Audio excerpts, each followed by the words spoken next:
Hello. Hello out there. Hi. Surprise. I'm live. Well, it wasn't such a surprise because I said I was going live like 20 minutes ago. But anywho, hi, Kitty Mom. I see you're in the room. Hey. How is everybody this Wednesday evening? Or depending on where you are in the world, still afternoon? I don't know. Hey, come on in. Let's chat. Hey, Sherry. Oh, you're from Maine. Cool. That's on my list. I want to get there. How's your weather there? We're kind of having a defrost here in Michigan. Hey, Shonda. Yes, so how is everyone today? San Diego. Cool. Good old Southern California. Hi, Crystal from Kentucky. Yeah, it was like, I saw the highest temperature today, I think, got to 52. I was sitting at my desk and I looked down at my phone and I thought, wait, did I change my location? Because it's been like last week, it was like 0. So we're having the extremes. Okay, Tennessee in the house. Yeah. So yeah, it was pretty nice. By the time I got out the house, it was back down to like 39, but not bad. Could be worse. All the snow is melting. We didn't get as much snow as some, but we got quite a lot and it's already melting. So hopefully we're on an upward trend for moving into March, right? Like praying for spring. Anybody else? I'm just tired of being cold. I don't know about anybody else. Hey, Brenda. Hey, y'all. Welcome in. So here's the thing. I didn't feel like editing a video, but I know I needed to post, and life has been crazy, as I stated in my past videos. 61. See, that's not bad. Hey, Judy. Hey, girl. Hey, y'all. Welcome in. Welcome in. Don't forget to give me those thumbs up when you come in. If you could, please just X out the chat, go hit thumbs up, and come right back in. Thank you, Shonda. So, yeah, so like I was saying, I posted a short video earlier, which I hope you all saw. And if not, check it out after this one, of course, where we talked about Priscilla's giveaway for her podiversary. That was a quick, short video, not so bad, but I couldn't imagine taping a longer one. One, I didn't want to sit over there in my chair because I have to sit in those chairs all day to work. And I was kind of tired of it. My back was tired of it, all of it. But I really have so much to show you guys. So I'm going to get, a few folks in the room and then I'm going to start showing y'all all my stuff. The lighting over here isn't as great as it is over there, but I hope you guys can see. So yeah, I was just asking, how is everyone? How's the weather? I hope everyone is well wherever you are. Hey, Pamela. Born in Minnesota, raised in Detroit, and got tired of the cold, so moved to Georgia. Yeah, my best. Hey, sis Priscilla. Just talking about you and your podiversary. There are tons of 50 for you, 50 for me videos out there, so you guys better check them out. Get in on that good giveaway. But yeah, Pamela, my best friend moved to Georgia on me too. I don't know. I can picture myself visiting many places. I don't know. I haven't pictured myself leaving the Metro Detroit area. Yeah, I was Detroit born and raised too. So yeah. So what was I saying? Oh yeah. So I have some stuff to show you guys. Yes, give her that love. You wanted one big snow? Oh, girl. Well, I guess one big snow if it could melt like right after. And the crazy thing was we had pretty mild, like I don't even think we had snow for Christmas. If we did, it was minimal. We really didn't have a whole lot of snow. Like November, December, even January, but it felt like February hit and we got slammed. Although, okay, sis, that's cool. Thanks for having me running. So yeah, then we just kind of got hit in the southeastern Michigan area. And then, like I said, now it's melting and I'm not mad. The crazy thing is if the temperature drops really, really low, it'll be a lot of black ice just because of all the melted snow. So I hope it kind of remains mild because driving on black ice, and I don't have to drive as much. I only go out if I absolutely have to. Last week, I think I didn't leave the house. I left the house Saturday last week, and I left the house again like on Thursday. So I was literally in the house for most of the week. Okay, sis. Hey, Nana Sands. Welcome in. Welcome in, everyone. Like I said, this is kind of a surprise pop-up live. I got some stuff that I want to show you guys. Just wanted to chat with everybody. It's been a while since I've done a live, and I want to do more because I definitely want to get my watch hours up. So I want to do more lives. My subscribership is up, and so I kind of want to match that energy so that I'm not lopsided. And then I could have, just a few more hours. Yes. No, definitely drive safe. Today I went out. I had to go back to the post office to pick up a package. Our mail lady just really bothers me because we had a missed package notice and I'm here all day. So it's like, dude, you didn't even buzz me to tell me that you had a package for me. You just took it back to the post office, but whatever. So, and then there was one clerk working at the desk and there was so many people in line. And well, I think it looked like it was more people because we're all 6 feet apart. So the line is like stretched across the entire, post office or whatever. But yeah, I did that and grabbed some chips and guac from Chipotle. I did an online order, ran in, grabbed that off the shelf and kept it pushing. So now I'm back at the house. Everybody is saying hi to each other in the chat. Judy, I'm going to make you a moderator if that's okay. Just in case I need you to do something for me. Appreciate it if you don't mind. Yeah, it was really good. I made myself like my own little burrito bowl. So I had some cilantro rice and some black beans and some sauteed onions and peppers and garlic. And then, so I just bought some chips and guac to go with it.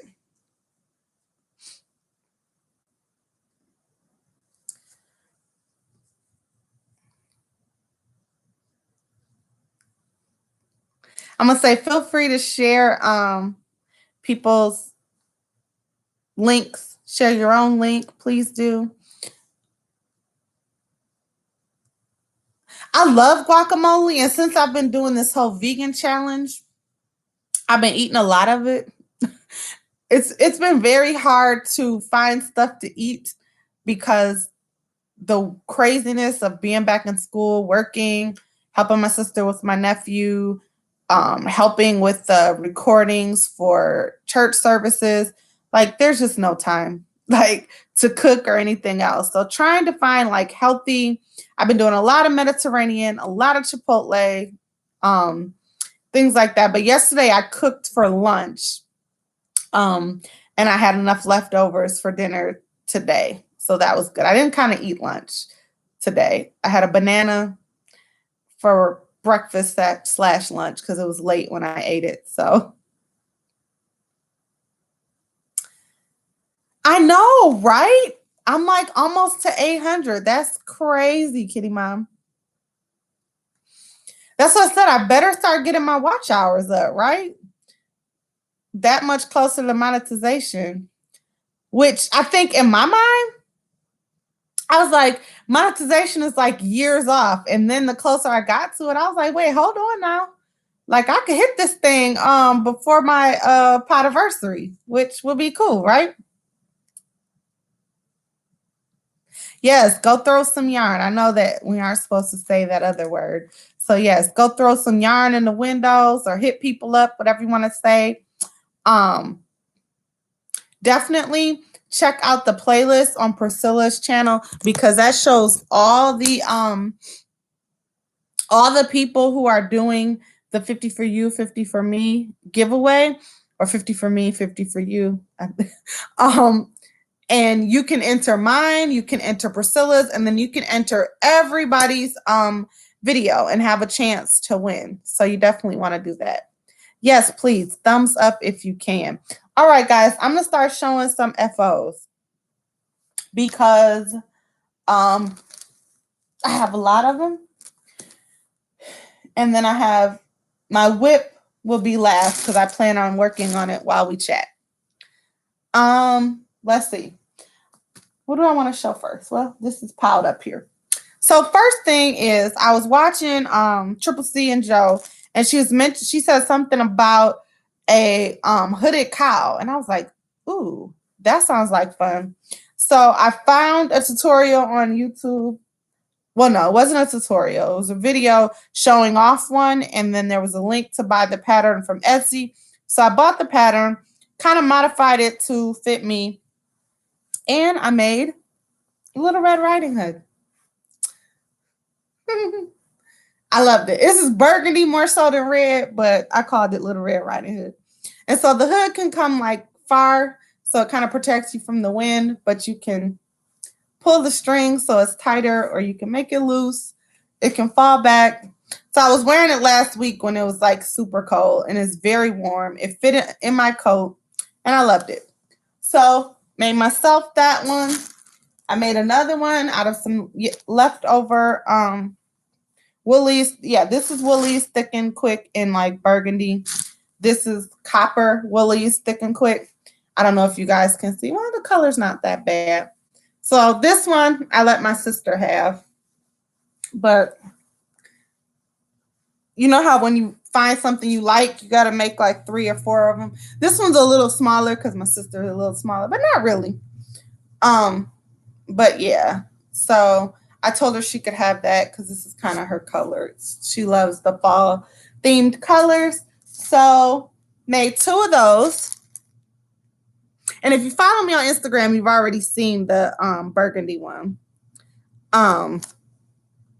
And wait, let me just scroll back up to see if I missed anything. Oh, no, just saying hi. Hi, Maria. Welcome in. Hey, y'all. Hey. So, yeah, I'm just kind of doing my podcast live, and then we're chatting. So, that was first 2 finished objects. So then, my friends saw my post, and they ordered one. So I made a black one for one of my good sister friends. So black one. And I made that out of Hometown, USA. Because I figured that I would try, because I made a lot of things out of the Woolies Thick and Quick. But then I remember, like, some people don't necessarily like wool against their skin and stuff. So if I can get the Hometown USA, I'm going to try to do that for my orders and stuff. Let's see. This one is in a mustard. So then she wanted matching fingerless gloves, which leads me to my next FOs. And these are the cozy, it's either the cozy cousin or the cousin's cozy fingerless mitts, but I think it's the cozy cousins fingerless mitt by Ruby Baby Angie. She dropped this pattern and a tutorial, free tutorial last week, and because I helped, no, that's a shame. Because I kind of helped her out, I dropped a suggestion for a name in her comments. She sent me the pattern a little early, so I've made a couple of them. I'll show you the other one. But yeah, so they're so cute.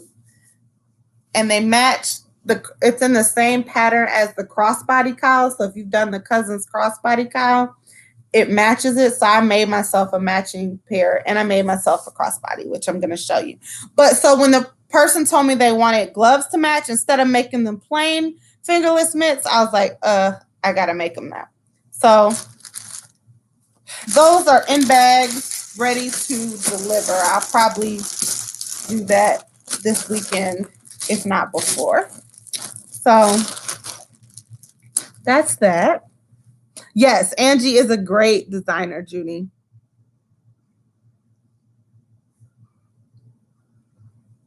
Hey, Sparkles, Hope Chest, welcome in. Who else did I miss? Rose at the Cottage Studio, hey.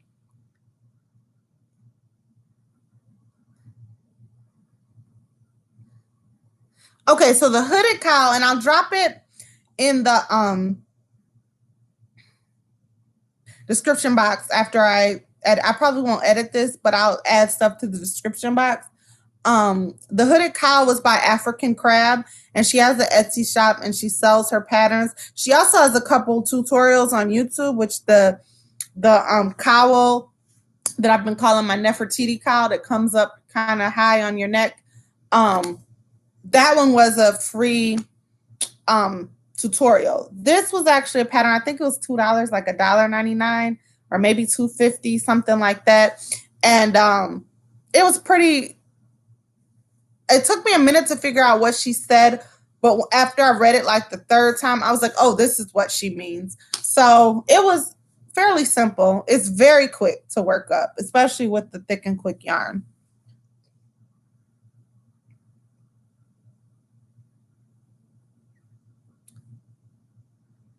Okay, Pat Sparkle, somebody drop her link so we can go support her first video. Hey, Kaylin. Hey, Kaylin. Hey, girl. Hey, how are you? Listen, this is the best place to learn, Shonda, YouTube. YouTube will bless your life. There's so many basic tutorials. I know when I was first starting out, Mikey from the Crochet Crowd was a lifesaver. But there's so many who do basic stitches and show you how to crochet. I plan to utilize YouTube when I start to knit, which maybe this year that'll be one of my goals before December 31st is to try to knit something.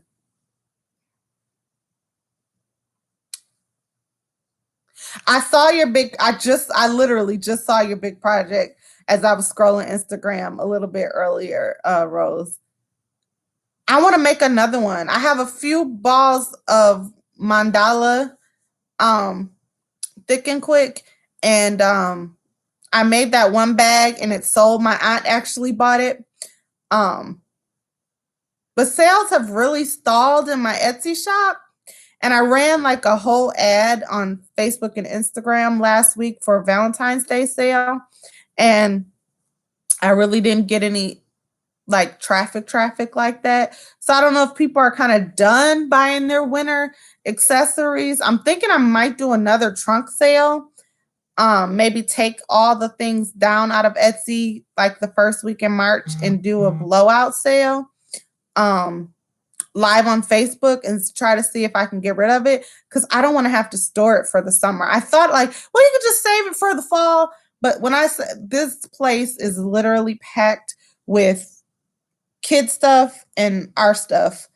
And I really don't, I'm like, I don't want to keep all this stuff. So I decided I'm going to stop making stuff. And speaking of that, I made 2 more crossbodies that I dropped in my shop. I don't know if I showed you guys in the last podcast or not, but just in case I didn't.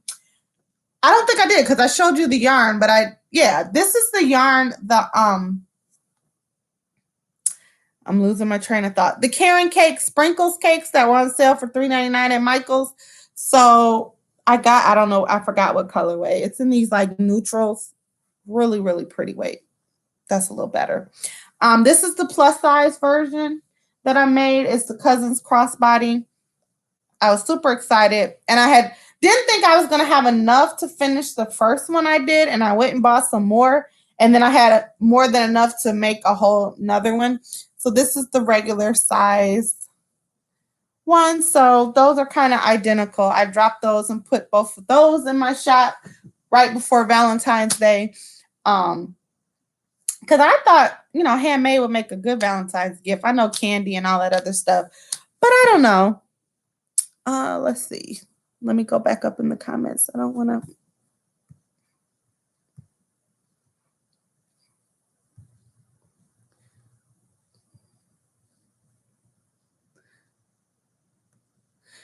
I don't know, sis Priscilla. I'm going to try, girl. I'm going to try to figure that thing out. Because I really would like to knit socks and hats. I think those are the only things I really have a desire to knit.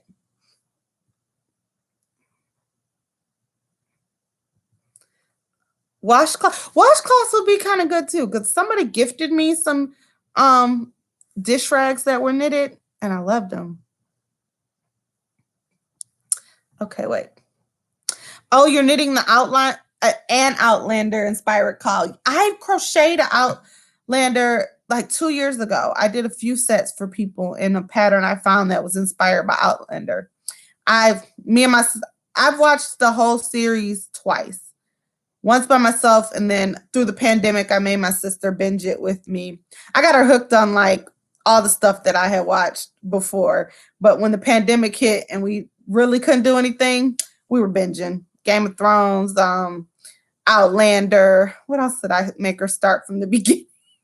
I know she like, girl, if you don't make me, I keep making her start from the beginning, and then I won't tell her anything. So she gets so mad at me because she just cuts her eyes at me like, well, what's gonna, I'd be like, I don't know. So-and-so's guy, I was like, I don't know. You tell me.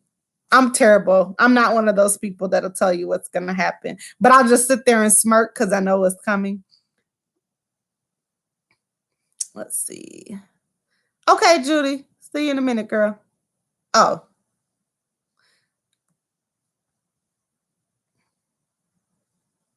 I know what you cooking. It is. Crochet is therapy. Like it really, really is. When I'm having a really stressful week, like if I burn an aromatherapy candle and sit on this couch and crochet, like it does something. Like it just I don't know, it centers me. It helps me, even to meditate and to even pray while I'm crocheting. Like it just brings, it just kind of brings a sense of calm to your life. See, I haven't read the books, and I used to be a huge reader before I started crocheting, and then my hands, right? And I know they say Audible, so I'm going to have to start doing that so I can start reading again. Hey, Maribel. You said knit gives you a headache. I think if I get good at it, knit could be a therapy too, but I don't know.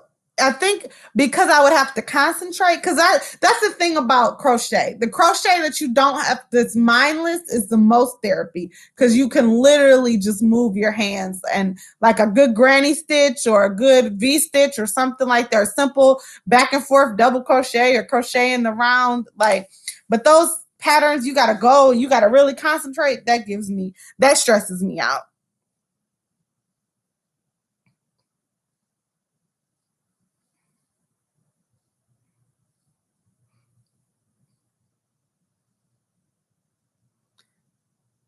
Mm-hmm.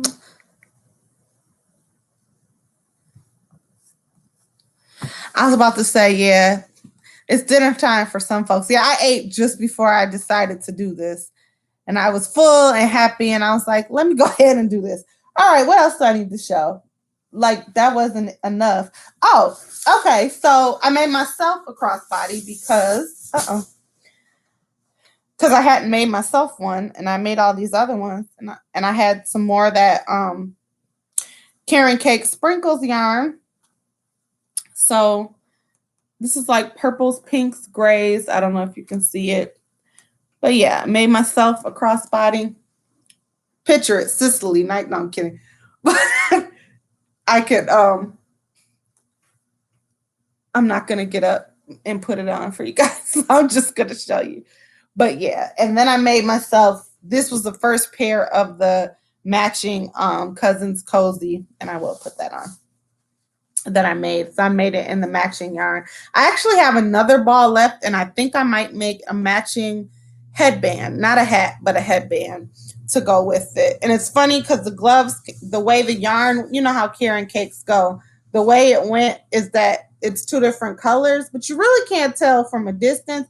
But then again, I don't care because it matches the way that the colors kind of move throughout. I don't know. I feel like crochet can be mismatched and ugly and cute all at the same time, right? So yeah, I think that's all the finished objects, if that wasn't enough. Yep. So that was kind of a lot. But honestly, I haven't really been crocheting as much as because some of those quick projects I kind of got, off the hook pretty fast. But I guess that was quite a bit, huh? Thank you. All right, Brenda, have a good night. So, okay, thanks, Priscilla. All right, Night Rose. Thanks for tuning in, guys. Thanks for all you guys who are hanging out with me tonight. So yeah, I got that sprinkle yarn, and then I went back to another Michael's, and that's what I'm about to show you now. Is kind of my acquisitions. I needed some yarn therapy, so I went and found the latte cakes because they really didn't have any latte cakes on sale at my Michael's. So I went to another one, and I got this one, which is butter cookie.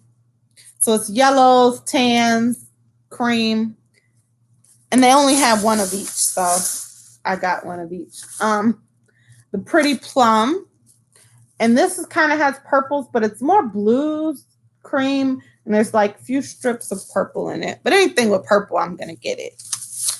And then this one, who knows what it is, because it didn't have a ball band, but I bought it anyway. And it's like lime green. I don't know if, yep, no, y'all not gonna be able to see it. It's like lime green, gray, and cream.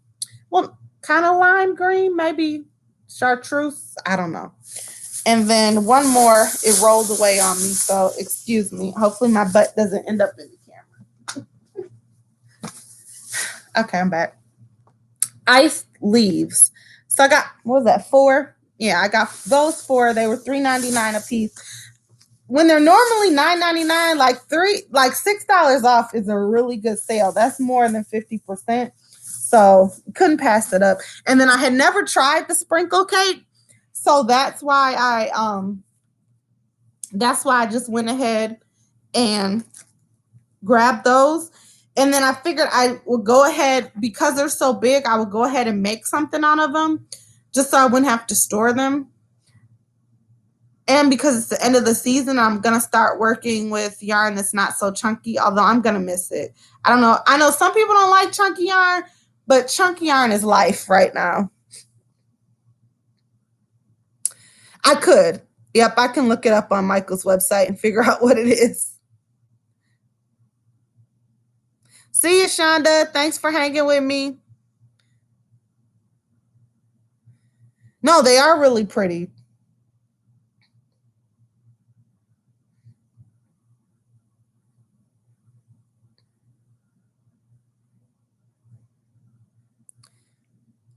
Okay.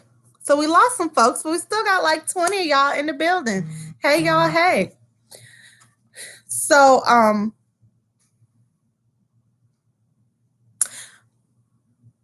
and so this year was the first, Sherry, this was the first time I worked with chunky yarn to make a blanket. All the other blankets I've made have been with 4-weight yarn or 3-weight yarn. And I made my dad that Snuggie for Christmas. I don't know if you guys remember that. And hold on one sec. Got a SOS text message. And that was my first time working with it. And I was like, if I'm ever asked to make a weighted blanket again, I will definitely use it. I use the Premier super chunky yarn or super bulky, and it was really, really good actually.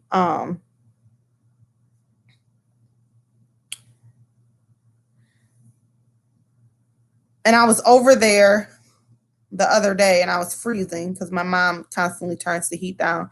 And so she goes, go get the Snuggie. I was like, aha. So I went and got the Snuggie, and it actually was very warm. I was still chilly because I think there's a draft by their picture window. But so I was like, yeah, if I'm ever asked to make a weighted blanket again, but I think I'll even make some and put them in my shop for next fall and winter, because I think they would make really good gifts for Christmas for someone, or if you know someone in a nursing home or something like that, or somebody who's ill, that would make a good gift. All right, kitty mom.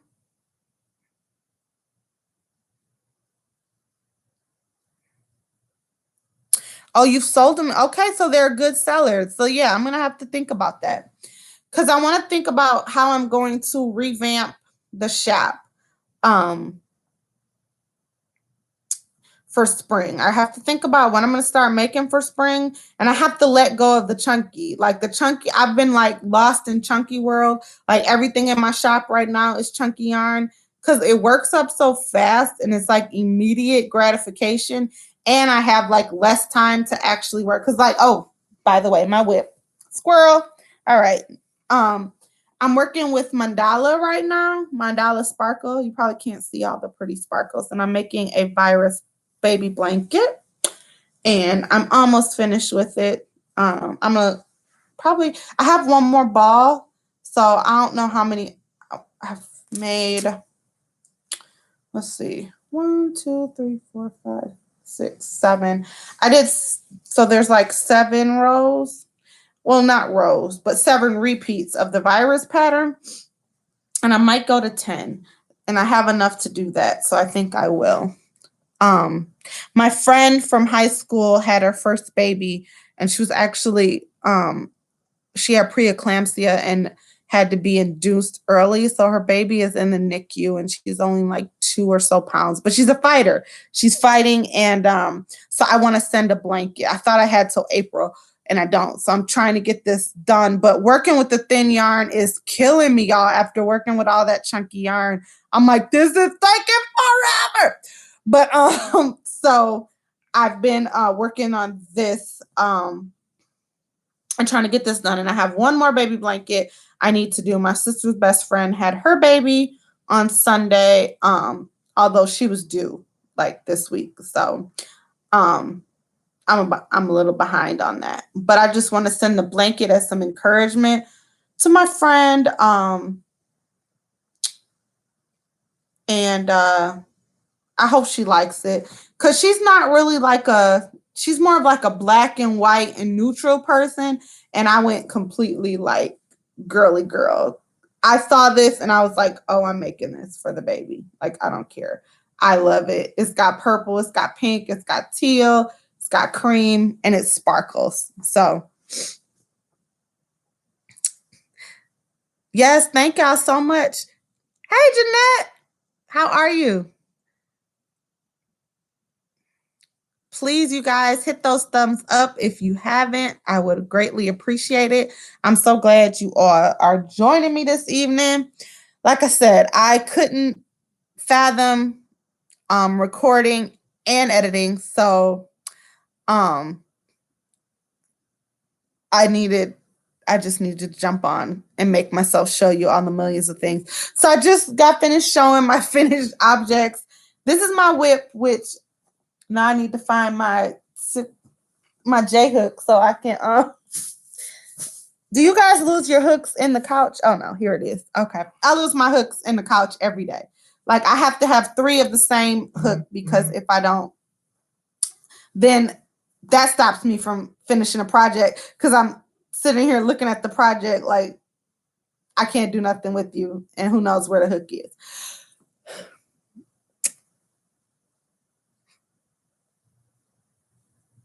Okay, man. Did I miss somebody? I'm good, Jeanette. I'm good. I'm a little tired. It's been hey Penny. Did I say hi to you? I'm sorry if I didn't. And is that Sonia or Soraya? Oh, Soraya. Jeanette, Soraya. That's right. Um But yeah, I'm a little tired. So I'm back in school. This is my first semester of grad school, and I'm really contemplating why I thought that was a great idea in the middle of a pandemic, working from home and helping my sister with my nephew, whose daycare has been shut down since last March. Why that was such a great idea. But I graduated last spring in the middle of the pandemic, which is crazy. And I didn't want to give myself like a bunch of time because then you get out of the habit of being in school. But when I was finishing school and the pandemic just happened, it was like dead at work, dead everywhere because everybody's trying to pivot and figure out how to do this online virtual thing. And now that everybody's got the hang of it, like work is a lot more busy and things like that. And so it's kind of hard to like concentrate on all that stuff. So I'm really just praying that I can pass because grad school grading scale is much more strict than undergrad. And so you have to have like an A or a B or you fail. So yeah. Everybody. Oh, Kitty Mom, your penny. Haha, thank you. Now I know. Hey, Miss Ophelia, welcome in. Welcome in, you guys. Thank y'all for hanging out with me. So yeah, what was that? Oh yeah, I was going on and on about school, right? So yeah, and I'm taking a class, and it's not that the class isn't interesting. It's just not in my field of study. My major is going to be, or is rather, African American history. However, the class I'm taking now is a prereq, and I have to take it, and it's on the atomic bombs of Hiroshima and Nagasaki. And not that it's not very interesting, but it's just not in my field of study. So it's kind of harder to get into it. And then in the middle of a pandemic, do you really want to study about atomic bombs? Like, not really, you know. But as a historian, because history is my, my field, I mean, I love history. So I'm just trying to kind of force myself. I just noticed that my string is pulled. I think when I washed it, my string got lost on the other side. Anyway, that was random. So yeah, so school's been a little rough trying to navigate that, and it's right in the middle of the workday because it was only offered at 1:00 on Monday and Wednesday. So I literally have, to take my lunch to go to class. And then usually I'm running out of class into like another meeting. And then, sometimes my nephew is here with me. And today he wasn't. Today he was at his grandma's house, which helped a lot. But yeah. We're definitely praying for you, Maribel.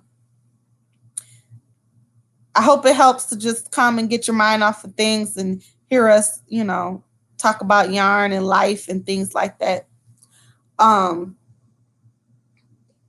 So yeah. So now I'm trying to motivate myself because I wasn't too happy with the grade. I mean, I got B's on those first two kind of papers that I turned in, but I know I can do, it's one of those things where you can do better. You just have to push yourself, but you really don't feel like it. And so, yeah. So that's that. But yeah. And then I want to change my major because I just have my major as straight history, but I want to do a master's of public history, which would allow me to do things like, I don't know if you guys know who Henry Gates Jr. is. He does a lot of specials on like PBS.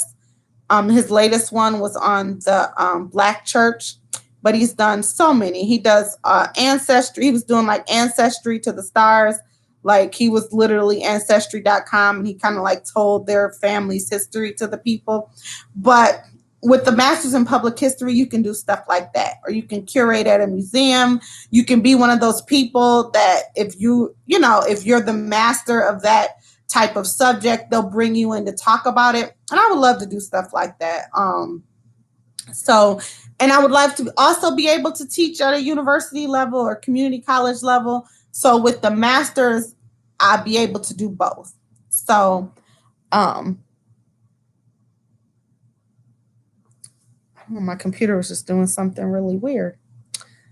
So I'll be able to do a little bit of both of that. So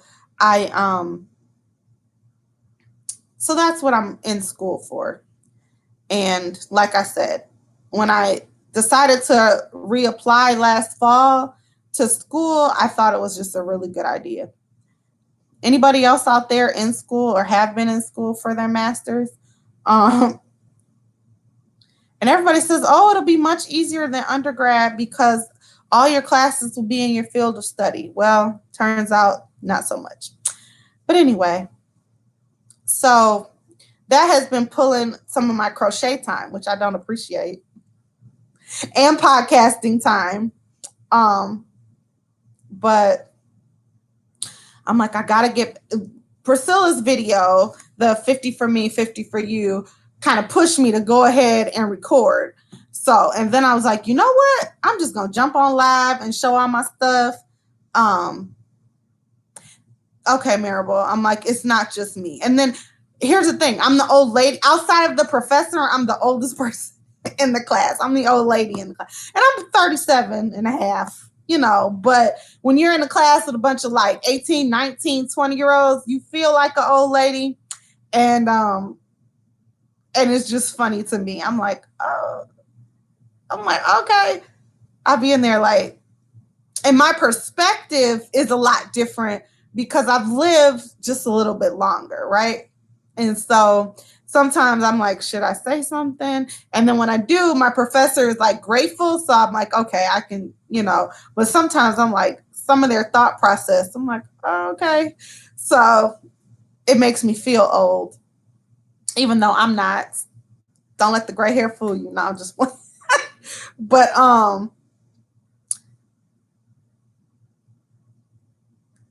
thanks, Jeanette. Yeah. I'm like, I gotta do it. Like I have to, one, because hey, it doesn't matter. Nobody asked you how long it took you to get your degree once you have your degree, right? They just asked if you have it. So, my path was different, and I've learned I understand that my path was directed by God, and it's exactly, what I'm supposed to be doing. And so I can't be upset that, and because of the job that I have, because I work for a university, it's being paid for. So that's the other part that I can't complain about. It's difficult, but I'm going to get it done. And as long as, God allows me to have this job and to be able to go to school for free, that's why I didn't let any dust settle under my feet. I was like, girl, you reapplying, get in there,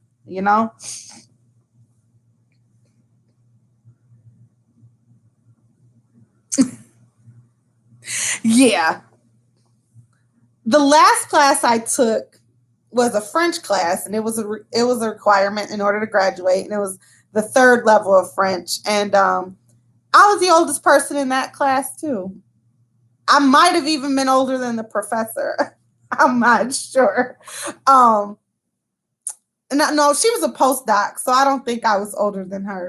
But it was funny, and we were in class, and then we moved to strictly online. And that was the grace of God, because I was struggling. And when we moved to online, I ended up passing with an A, which I was grateful for, because we had a lot more. We were able to help each other. She put us in groups and, just to help us make it through in that last push, in the middle of Rona. I'm like, doing anything in Rona hasn't been any easy, like working, parenting, school, everything, has been that much harder, but we're all doing it and we're persevering. And, it just shows you the resilience of, us as a people. Like, hey, Sharon, welcome in. Yes, school is very expensive. And that's why I'm really praying for this student loan forgiveness. I'm like, come through. I'm like, release. Because if I can get that student loan debt from when I didn't have this good job, because that's the other thing. When I didn't have this good job, I was taking out loans to get it done. And yeah, that debt, like I've cleared all the other debt off my credit, except that ain't going nowhere. So if that can get wiped or even a portion of it, oh, I'm going to be good. I'm going to come out of this thing better than I went in. But yeah, so how's everyone else? How is anybody else work from home or have to balance homeschooling their kids or grandkids, or have you become daycare because your children have to go out and work or anything like that? I know my parents struggled, and they finally, like my nephew, now he's getting closer to 4. He's just a little too much for them to handle. And they had to kind of bow out gracefully, which I don't blame them, because my dad's 83 and my mom's 73. So, thank you.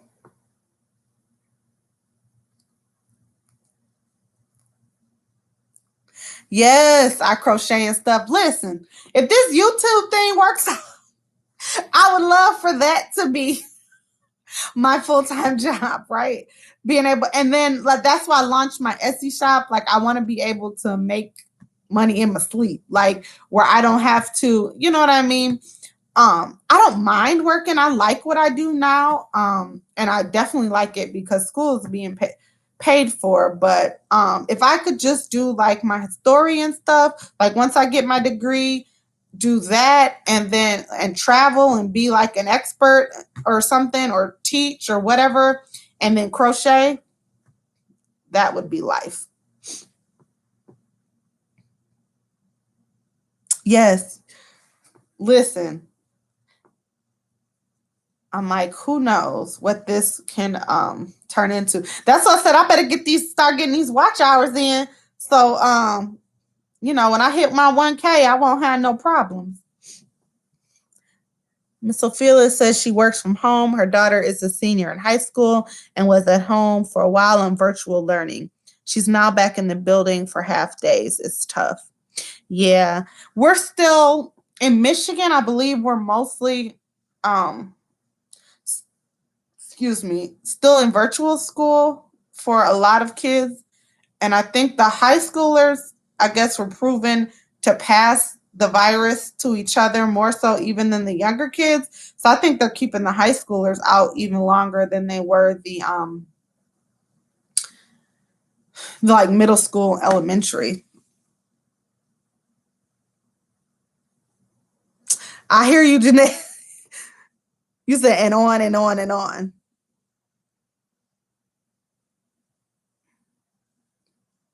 Yeah, I have friends who their twins are 17 going on 18. This is their senior year. So they've done their entire senior year of high school, like, in virtual learning space.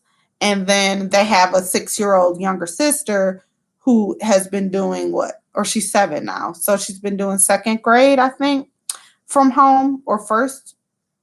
I think she finished out first grade last year from home and now is in second grade from home. And I know my friend who she's been like, it's been rough. And then I have another friend who has 4 school age children that she's been working from home, and they've been homeschooling. She posted pictures the other day on Facebook of, she was like, this is what homeschool looked at. And her kids were like laying on the floor, like looking up, like, I can't take anymore. And everybody was laughing, but you have to like think about how stressed out we are and how stressed out the kids are too. Like, this is just, this is going to be the most memorable thing I think that has definitely happened to that generation. They'll be telling their kids and grandkids about, homeschooling and things like that. And I know some people homeschooled before all of this, right? And so, this was like their way of life. And I thought when I had kids that I might want to homeschool. But after watching some of my friends and their experience, I'm like, maybe I should think again. You're launching San Diego Fiber Arts, doing custom rugs, crocheting, and you're a health coach. Oh, that's cool, Sherry. Oh, you're from Michigan, Miss Ophelia? Yeah, my fellow Michigander. I was just telling them earlier when we first logged on that the weather like went straight bipolar on us. We were like 0 last week, and today I looked at my phone and it was like 52. I was like, 52 where? It said it felt like 35, so it's still like a chill in the air. But by the time I made it out the house, it was like 39, 40.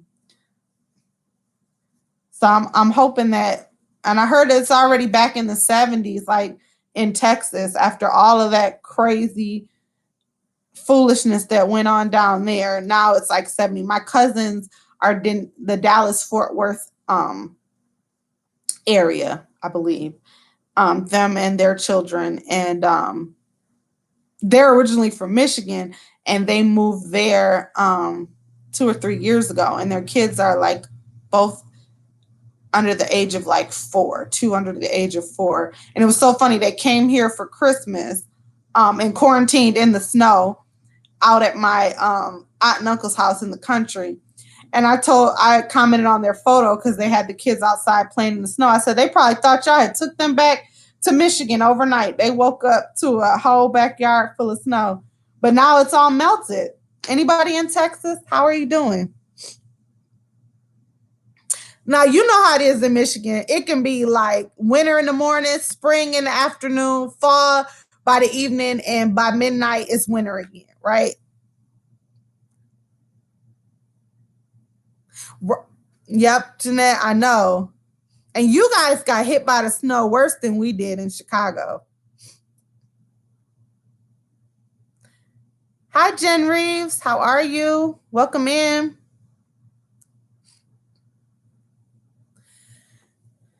Yes. So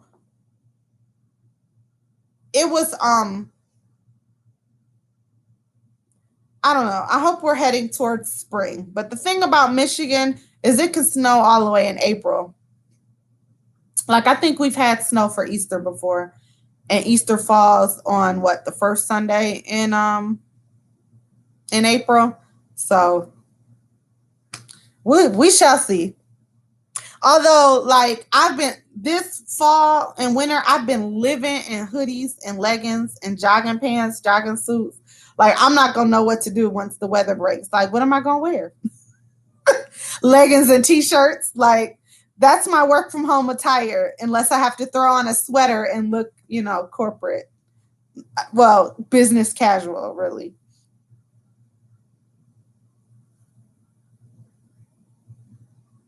Oh, welcome back, Judy girl. How was dinner? Says everybody eating dinner? I know some of us are on the West Coast, so it might just now be dinner time. What is it, 5:40, 5:54? In Santa Fe, you had snow in May. See, that's the thing. We make plans and then God laughs at us, right? But last year, even for the pandemic, I found like we jumped right from like winter, and we had like a week of spring and we were in summer. Like, we had summer weather in May, like May, June, like we literally skipped over spring last year. So I don't know.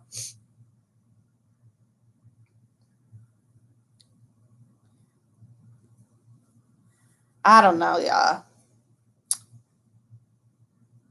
But yeah. So I'm working on this virus blanket. What are you guys working on out there? If you're working on anything. This is my whip. And I have another blanket to make. And I just don't know what pattern I want to make it in. Okay, so it's almost 7 in Mountain Time. Spaghetti and green beans and salad. Sounds yum. I made green beans, sauteed green beans earlier this week. I'm doing the vegan challenge. I think we're stopping on the 28th. and going pescatarian for a while. I don't know, where we're adding fish and seafood back, but we shall see. You're making a dish drying mat in cotton. Cool. Paschetti.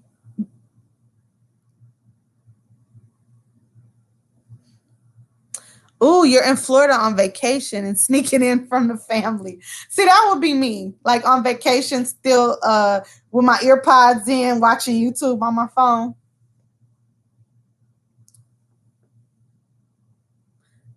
A black fun fur shawl. Hanging baskets in various sizes. Oh, that's cool. I've never made anything like that.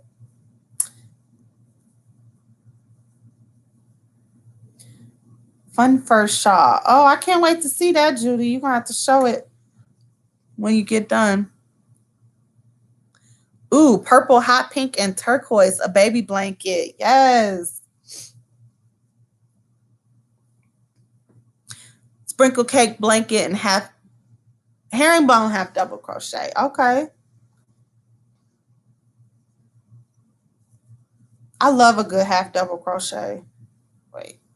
See, I'm talking and not keeping track of my loops.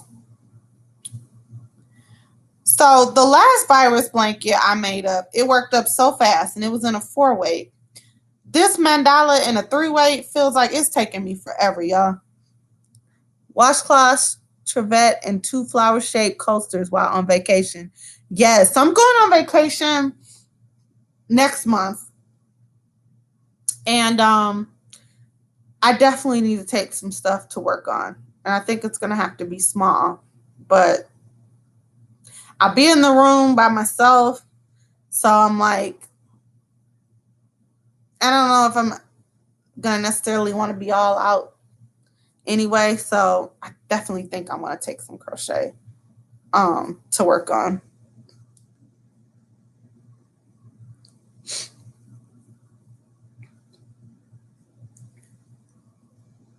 Are you going to post them later on Instagram? Did I miss something? Mm-hmm. Oh, a baby cocoon. That sounds cute. I don't think I've made a cocoon. I've made quite a few baby things, but I haven't. And I thought about making some of those to put in my shop because people are always looking for last minute shower gifts. Oh, somebody has spaghetti too. Penny did with cheesy garlic bread. I don't like cheese. I know. Blasphemy. People like, you don't like cheese. Like, no.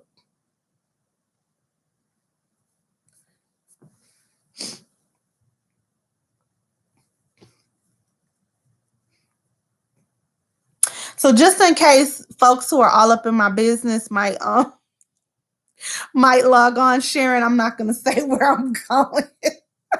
Cause where I'm going, look, I don't want nobody.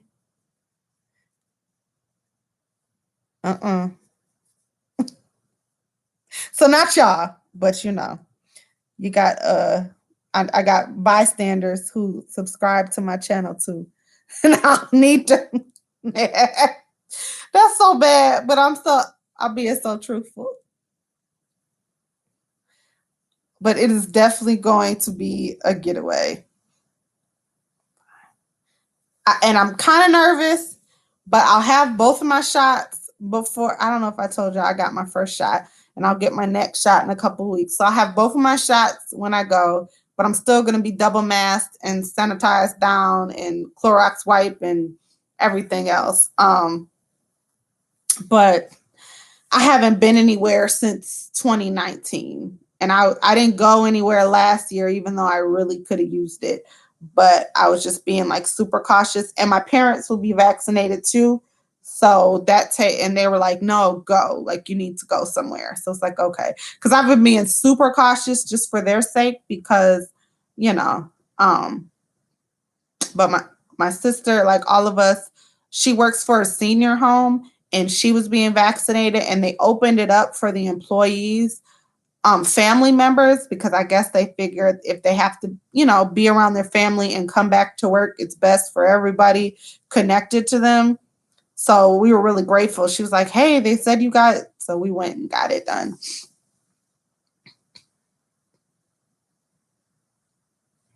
Hi, Marva. Thank you. Welcome in. Welcome in. So yeah, I'm a little nervous, but I need this vacation so bad. I said, I'm going, child. And like I said, if I'm not comfortable being out and about, I'll take my little crochet and be in the room. I don't even care. You know what I mean? But just to be away and unplug, I'm not taking my laptop, like, you know, none of that. And just to be able to, you know, have some, you know, definitely. My pastor always says, if you're going to break, you break with your Bible. So I'm definitely going to have some study and worship and devotion time and all that good stuff. But just to be able to, it'll be spring break for school, so I won't have to worry about logging into school, anything like that. I'm just going to, like, really unplug. All right, enjoy your class, Judy. Yeah, Monday nights are my church night Zooms. So I definitely understand. All right, Penny. Thanks. Appreciate it.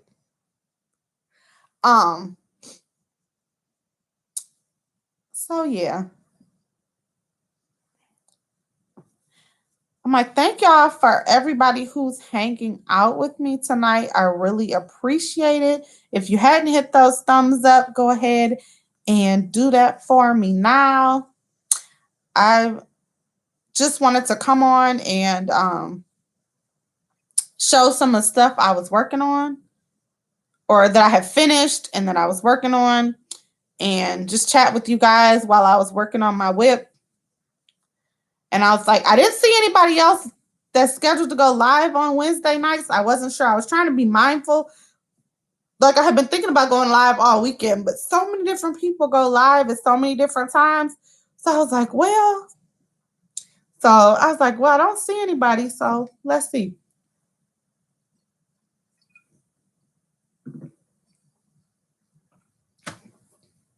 But yeah, I don't know if there's different people in here from when I showed my stuff. Do you want me to show my stuff again? It's all still sitting here. As you can see, piled up next to me.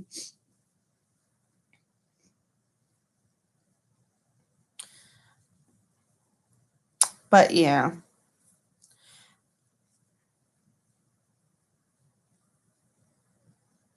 No, self-care is definitely needed.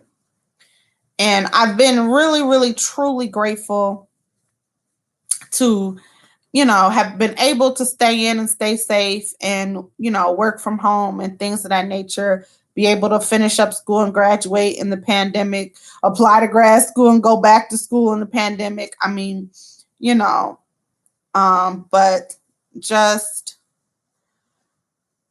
it's been a lot. And working from home, it's hard to kind of unplug from it all because your office and everything is all, you know, like here.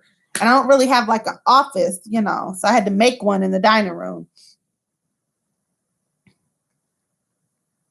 No, like, and I knew I needed one last year, but because things were so bad and the numbers and everything like that, I felt like at that point, the vacation would be more harm than good because I'd be so anxious while I was away and then so anxious when I came back. You know what I mean? So I'm praying now that some of that anxiety, and more so, like, not even for me being sick, but not wanting to give anything to my parents, you know, who are elderly, and just not want to be one of those stories. You know what I mean? And I mean, we don't stay in and out of their house like a whole lot. But we have been quarantining with them for, you know, we grocery shop for them, go to Sam's Club, things of that nature. And then all the main holidays, it's just been our immediate, you know, family, me, my mom, my dad, my sister, and my nephew. So, yeah, vacation is definitely needed. I don't think I'm ready for my parents to take a vacation. Like, y'all need to still stay in the house. Look, but like I said, hopefully by summertime, they'll be able to do something for themselves too, because they literally, you know, we've been trying to keep them out of the stores, just everything. So they've kind of been at home. And my mom's not a crafter. She does puzzles, she reads, she does crossword puzzles, things like that. But I think she's tired of all that too. I done bought her so many puzzles and crosswords and different things like that. And my dad, he'll, sit and watch CNN and the Golf Channel and stuff like that. So, but my dad likes to golf and bowl, and I think they've been feeling like they couldn't do all that during this time, which, so really praying and hoping things are going to get back to a sense of normalcy. We'll have to find the new normal, right? But I feel like self-care and unplugging and all of those things, like it's much needed. That's a part of your mental health just as much as your physical. So looking forward to that in a few weeks. So I think I'm going to try to pre-record before I go so I can drop, schedule things to drop even while I'm gone. So you guys will hear from me. I'm definitely going to be pulling the winner from my giveaway. So if you haven't entered that giveaway, that's a couple videos back. I had my 500, 600, 700 subscriber giveaway because it all happened so fast. So that's running until the end of this month, and I'll pull March 1st. And then, of course, we're doing the 50 for you, 50 for me with Priscilla. And I dropped that video today, and you can enter on my channel and all the other channels that are participating. And on March 4th, the semifinalists will be pulled and sent to Priscilla to pull the grand prize winner. So if you haven't seen my giveaway, go check that out and enter it. Got some goodies in there that I love you all to have a chance to win. So I'm going to get all that done and sent out before I go on vacation. Worked from home from 2018 to 2021. And while it has its benefits, it's very hard to turn off. Yes. So fun on the vacay, and that's awesome. So have fun on the vacay, and that's awesome what you do for your parents. I feel like it was kind of selfish, just out of my own peace of mind. A lot of it was where I kind of made the executive decision, like you guys, they've kind of snuck around us and went themselves a few times, but a few times is better than all the time, because there were some people out and about, especially in Michigan, who were very defiant and who weren't honoring, some of the regulations. And I was just more comfortable with me or my sister being out in it than them being out in it. So, yeah. But it's definitely needed. And my sister has worked both her jobs during the pandemic. She never had a break from her first job because they declared them essential workers. And then her second job was shut down when our first executive order came out, in March. And then by June, she was back there. June or July, she was back. So she's been working both jobs. So she's going to actually take a break too. And I'm really happy that she's going to be able to have that break, because working my little one job has been taxing, but, having to do two jobs, manage the pandemic, and then interact with people and things of that nature, the stress of all of that. So, see, now listen, let me tell you something about my parents, Sherry. I tried to do the pickup and the delivery, Instacart, things of that nature. They didn't like that sometimes they would replace if they couldn't find what they asked for, And so they wanted us to do the shopping. So we were Instacart and shipped and all those other people for them. Because my dad and mom were like, oh no. They replaced my Simply juice with the bootleg juice, and I ain't having it.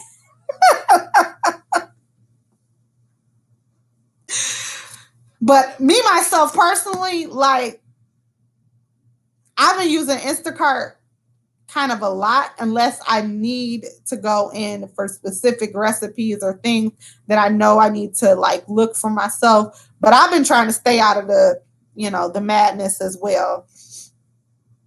Just because, yeah. Sometimes people don't honor your space. I'm like, listen, let alone the 6 feet. If you don't give me 3 feet, like, we're going to have a problem. like back up off me, player. Back up off me. But, no. Okay, Jen, enjoy your vacation. Have all the fun. Stay safe out there.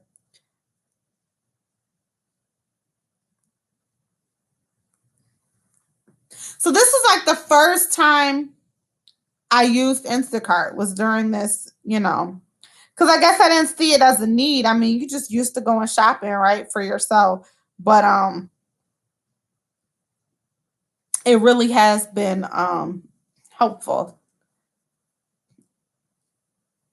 Like, they've dropped stuff off at like 7 o'clock in the morning. They were buzzing. My sister was like, who in the world? I'm like, it's Instacart. Like, I placed the order last night. They're here. So that's good to even wake up to groceries. And especially when it was like 0 and snow. Like, I was like, yeah, this has been a blessing. And DoorDash. But I was doing a little too much DoorDash. Although I've been trying to keep it healthy. You say delegation is an amazing thing, right?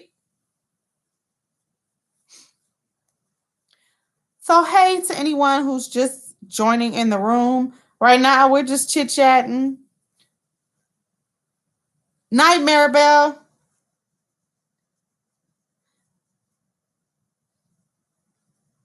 So if you're just joining us, what you working on? You working on something? Working and lurking? Crocheting, knitting, diamond painting?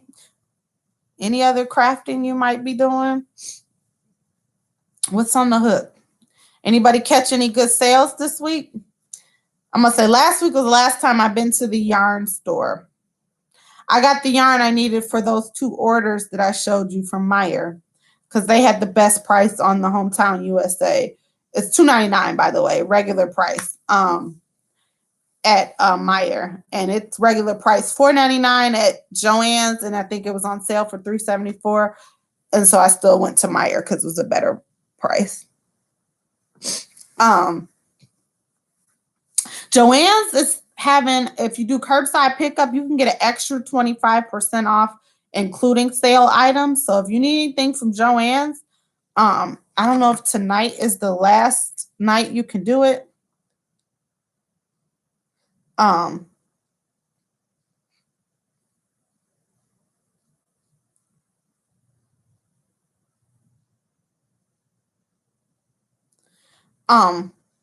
Sorry, lost my train of thought. That's why you shouldn't pick up your phone during a live because you start doing everything. I was supposed to go to my Joann's app. There we go. I don't know, it's today the last day, but yeah, it's the extra. If you buy it online and pick it up in store or curbside, you get an extra 25% off. Ooh, Mary Maxim, I've never ordered from them. 5 boxes of Michaels. Yes, and Mercai. Is it Mercai or Mercari? Yeah, never ordered from them either. So during the pandemic, let's see, who did I order from that I hadn't ordered from before? Hirschner's. I had never ordered from Hirschner's. I had never done an order from Michael's either. But I ordered from Michael's. I had never ordered from Joann's.com. I've always gone to the store, but I did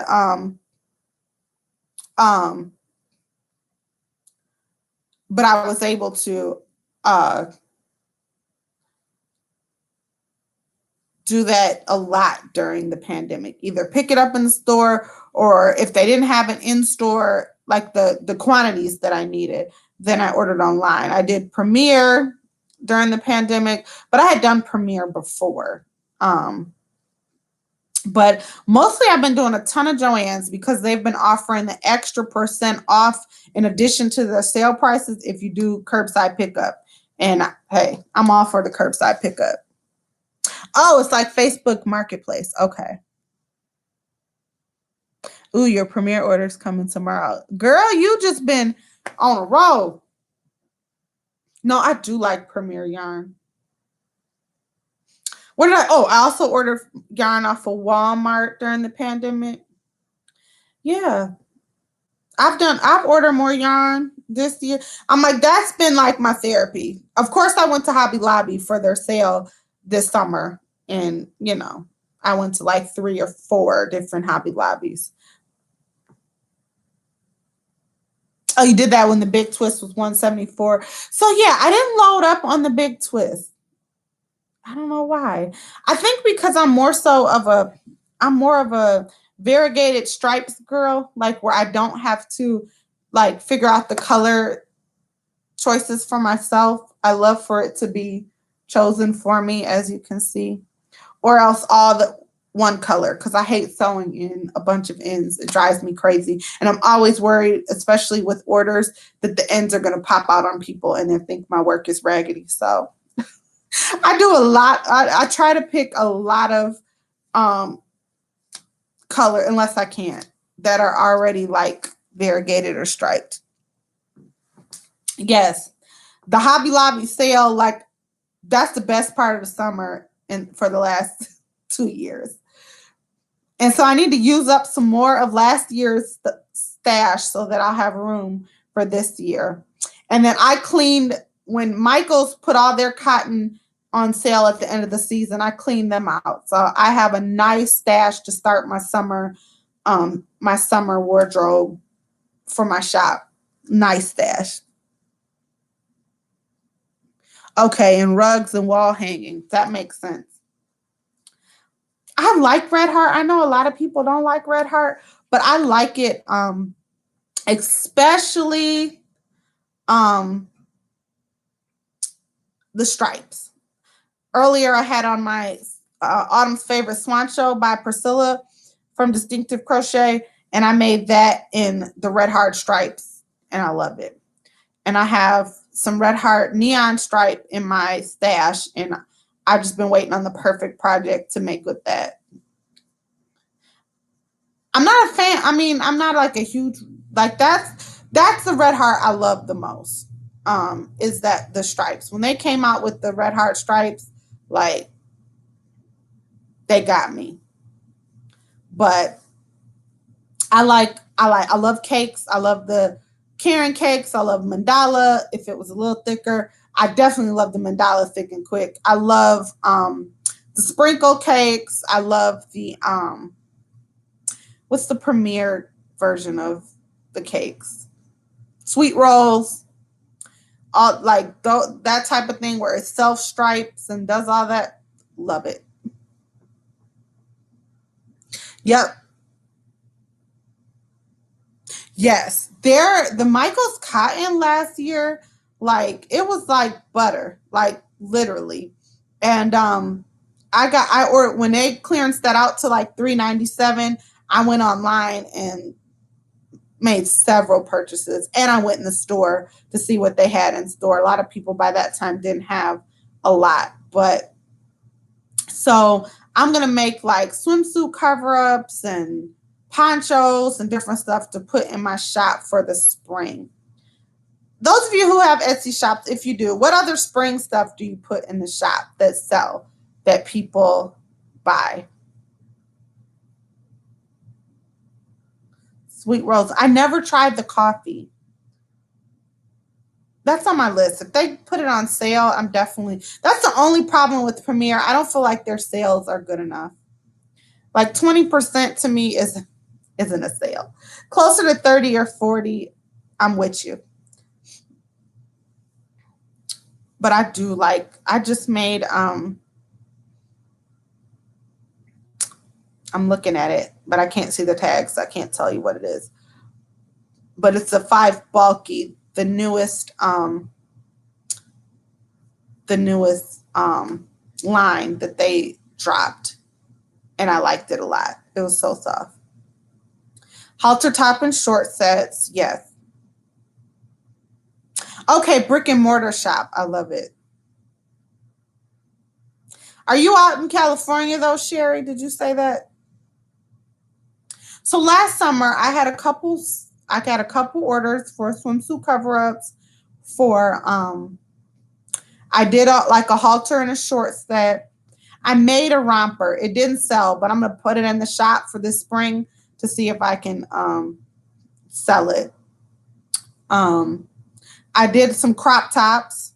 I sold some crop tops, and these were like custom orders, not necessarily in my shop. Yeah. But see, with Etsy, I could like sell to people who aren't necessarily in Michigan. I mean, most of the people who have bought from me so far, since I opened it like a month ago, have been in Michigan. But I figure, the more I, stay out there, people from around, everywhere can order. And so I know that a lot of people in different states like the boho look. So just, yeah. So I need to get over my love of chunky and move on and move back into some spring and summer stuff. I definitely think I should make some pocket shawls to throw in the shop. Some swimsuit cover up. You guys don't get to see it. Wait, I might be able to show you a picture. I finished that granny square dress and I gave it to its owner to try on. I didn't sew in the ends because I was scared it was going to be too small. My sister was like, it looks so small. I'm like, oh no. But it actually, she said it fit perfectly. So I'm so excited. So, but you guys might be able to see. No. Yeah. Oh, wait, there it is. Can you see it? So yeah, it was like a baby pink. It's got bell-bottom sleeves and it's like a high-low on the sides, if you guys can see that. So that's another one of my finished objects. So she's giving that back to me Friday. She's going to send it with her husband and I'm going to sew in those ends and give them back to her. Thank you. Beach pants. So I started on a pair for myself at the end of last summer and I never finished them. So I'm going to get back into it. Dang.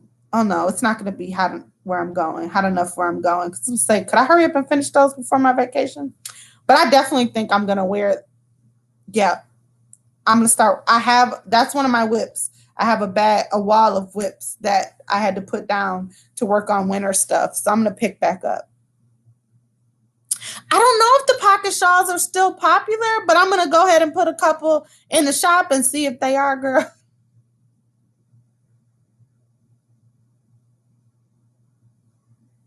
That's how my sister is. My little sister, I can't call her my baby sister because she's 32. But my sister, she's like my model. And she steals a lot of my finished objects and claims them as her own. But then she counteracted me and was like, but I'm your model. I bring in sales. And she's right. She does. So, but I started making those pants for myself, which of course they're bigger. And so they're going to take longer. So I probably should have made them in her size, but I never make myself stuff because it's plus size. And I think it takes longer and I'd be in a hurry to see what it's going to look like, especially if I'm trying like a new pattern. I always make it in the small size so she can hurry up and try it on for me. Oh, I'm the same age as your daughter, Sherry. Okay, a hooded pocket shawl. I wanted to make a hooded. I made 2 pocket shawls last summer. People bought them from me. And I want to make, I haven't made any since. And I wanted to make some to put in the shop. But again, I was on a chunky yarn kick. So I'm going to try to get myself out of it. This blanket is wearing me out though, y'all. It's like, yeah. And see, we aren't having like any craft fairs or vendor events. And that's kind of another thing that pushed me to, I've been trying to open an Etsy shop for years, but I was doing like vendor events and a few of those things. And I did kind of well, like at prayer breakfast or different events at church and stuff like that. But of course, with the pandemic, all of that was shut down. Now, I don't know if over the summer we'll be doing outdoor things, because I could definitely set up a table and feel comfortable at like outdoor events and things like that. Yes, girl, you as young as you feel. Okay. Um, and I would love to be able to get my stuff in like a boutique or something, like to partner. I don't know if you pay them a commission or pay them like a fee for using space in their store, but I would like to be able to do that. One of my coworkers was like, you should, because in a thing in Michigan, if you're not from Michigan, everybody goes up north for the summer. That's like a thing. And one of my coworkers was like, if you got, your stuff in a gift shop at some of those up north places, because I made her and her daughter a few little cute crop tops and matching skirts and things like that. She was like, you could do that. And I thought about that. I'm like, that's kind of a good idea. But then I thought, okay, everybody was purchasing online during the pandemic. And so I thought, this is my time to launch my Etsy shop. So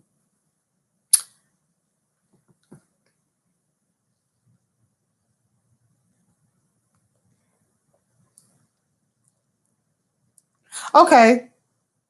Yeah, I just really, it had been on my heart to do it even before YouTube. And so I launched YouTube first. And Etsy followed. So, but I've been mostly like through the pandemic, I did very well with custom orders, especially around Christmas.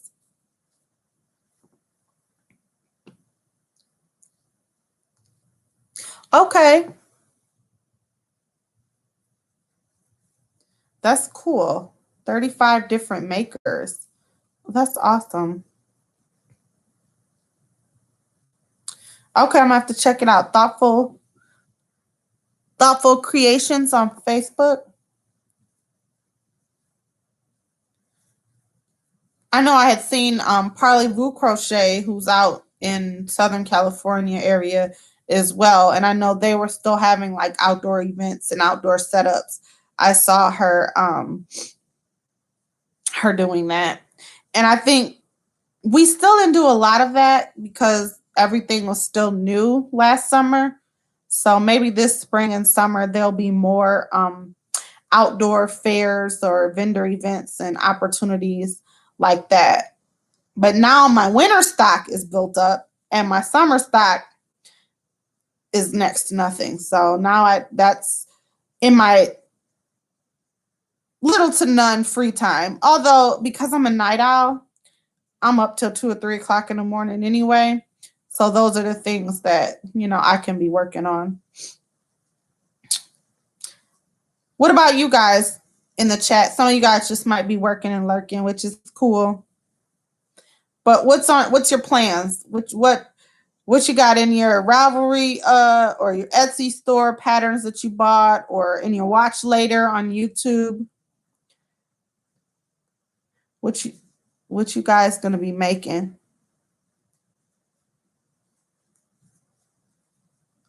Yeah, I want to make a few more of those thick and quick handbags that I made by Crafty Grandma.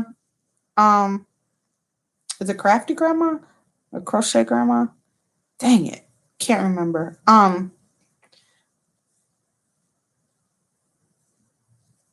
But I really liked how that came out. She used the mandala thick and quick, and it was really, really cute. And it was quick again. I'm all about the quick these days, the immediate gratification. That's why these baby blankets are vexing my spirit. Okay, cotton for the handbags. Yeah, I have so much cotton. I'm gonna have to start thinking of different things. I did. What did I do? I did a lot of those garden handkerchiefs over the summer because I had made myself one with the matching, the Bag O' Day poncho that everybody was making, the mesh one. I made myself one really pretty in the cotton sparkle cakes from Hobby Lobby, the cotton wheels. I thought about making a few of those to go in the shop because that can be like over swimwear too.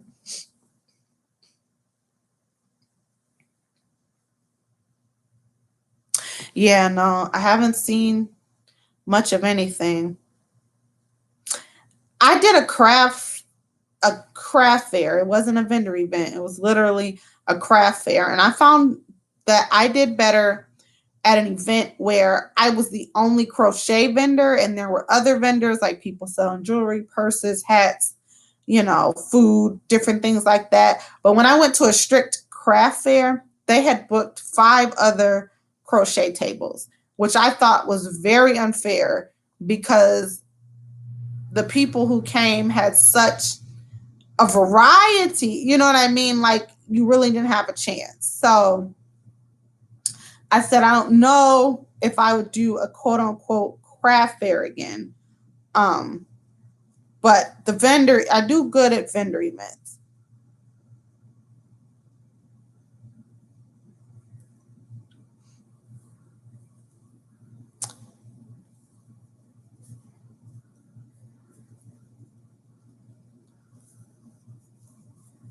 But I'm running out of cards. And I wanted to get new cards made anyway because I wanted to add that I'm a YouTuber now. I need to add my Etsy shop to the card and things of that nature. So my graphic design person, one of my good friends, I need to hit her up because she did my last and I love them. And so I want her creative juices to go to work again. Oh, a bag for your beach blanket. That's a good idea. See, all those things I think will do very well in Cali. Although, like I said, people go up north in Michigan and they go to the beaches or out west or northwest. They go to Traverse City, they go to Ludington, they go to Lake Michigan. So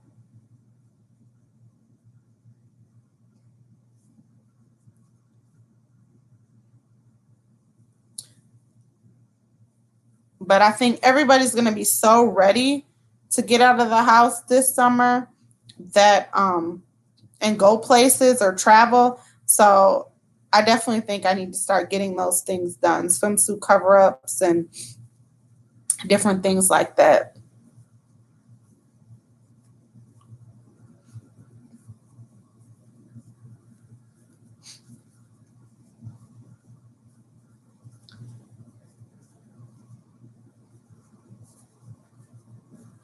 I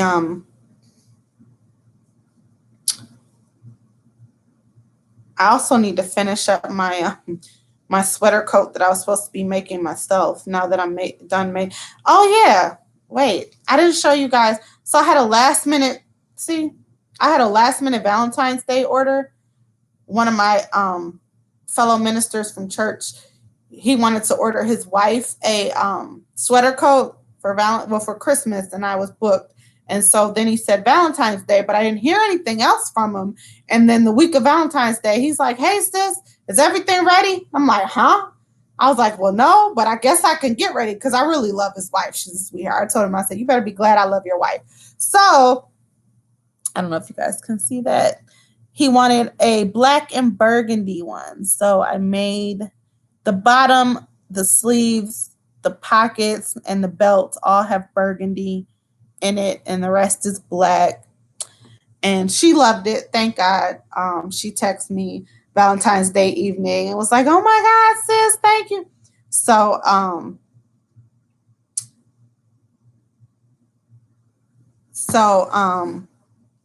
so yeah. I guess yeah, I've done quite a bit since the last time I talked to you guys. So yeah, so I still have mine sitting over in the corner that I haven't touched because once I did 4 of them for Christmas, and I did a few like 3 or 4 before that, before Christmas, I was kind of all sweater coat out. And that's my own design that I'm supposed to be releasing as a tutorial. So I don't know. I don't know if that's going to get done, but I do want to finish it so I can wear it in the spring because I think it'll be really good. Thank you, Sherry. She was really happy. So this is the kind of weather she should be able to wear it in, like the 40s, you know, where it's not like you don't need to have, you know, an overcoat on. I know those granny square coats are popular right now. Those ones that are like super colorful. It has the small grannies, the big granny, like the back is a big granny, the sleeves are grannies, like, and then it has fringe on the bottom. And boutiques are selling them for $99. And I said, there's no way I can do all of that work for $99. Like, so I said, if people ask me, I'm going to send them to the boutiques. Like, if you could get it for $99, go for it. Because, yeah, that's a lot of work. And I don't know if the ones from the boutique are man-made or machine-made or what. But those are really cute. And I know people really like them, have been inquiring about them. But again, I've been making the sweater coats with the woolies thick and quick. And even though it's a lot of work, it's, you know, and it takes a few days, like I feel like that the small granny square one would take forever. Yep, see. And because the thick and quick it cost so much just to buy all the yarn, like that's the other thing, is that I have to charge for the yarn, the time, all of that. Okay, 4-weight yarns. So 4-weight yarns, I think that's decent. That's actually a decent price. With the chunky weight, I started at 2 for a small to large, and then extra large 2X. I went up because you have to buy more yarn. And even if I get it on sale, it's like no less than $5 unless it's a super good sale with the coupon on top of it. But even so, you know what I mean? I have to travel, gas, all of that other stuff. And that's why I didn't want to necessarily add that to my repertoire per se. But my sister's like, well, if people really want it, they'll pay for it. And the people who have really wanted one have been willing to pay for it. Like they haven't blinked, you know, when I told them how much it's going to cost. Even one person was like, you don't have to explain that the yarn costs. They're like, that's your price. That's your price. And I was like, you know what? You're right. But sometimes you feel, I don't know if anybody else who sells their makes feels like obligated to explain to people because you feel like people look at you crazy. But I don't know if you've seen that picture going around with Tiffany Haddish in a crochet dress that's being sold at Saks for $3,000. And it's sold out.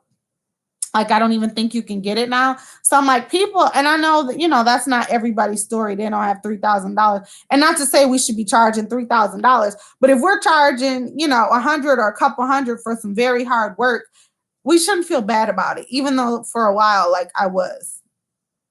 But I'm like, most of the time, I'm like breaking even on some stuff. Just, you know, and if you think about gas, traveling to different stores because they don't have all the color at that store and you go there, or, you know, the shipping to get it shipped to your house and all that other, it's just like, yeah. The struggles of being a maker who sells the makes. Giving gifts is a lot easier because, you know, you're doing it out of the kindness of your heart. And that's another reason with Etsy.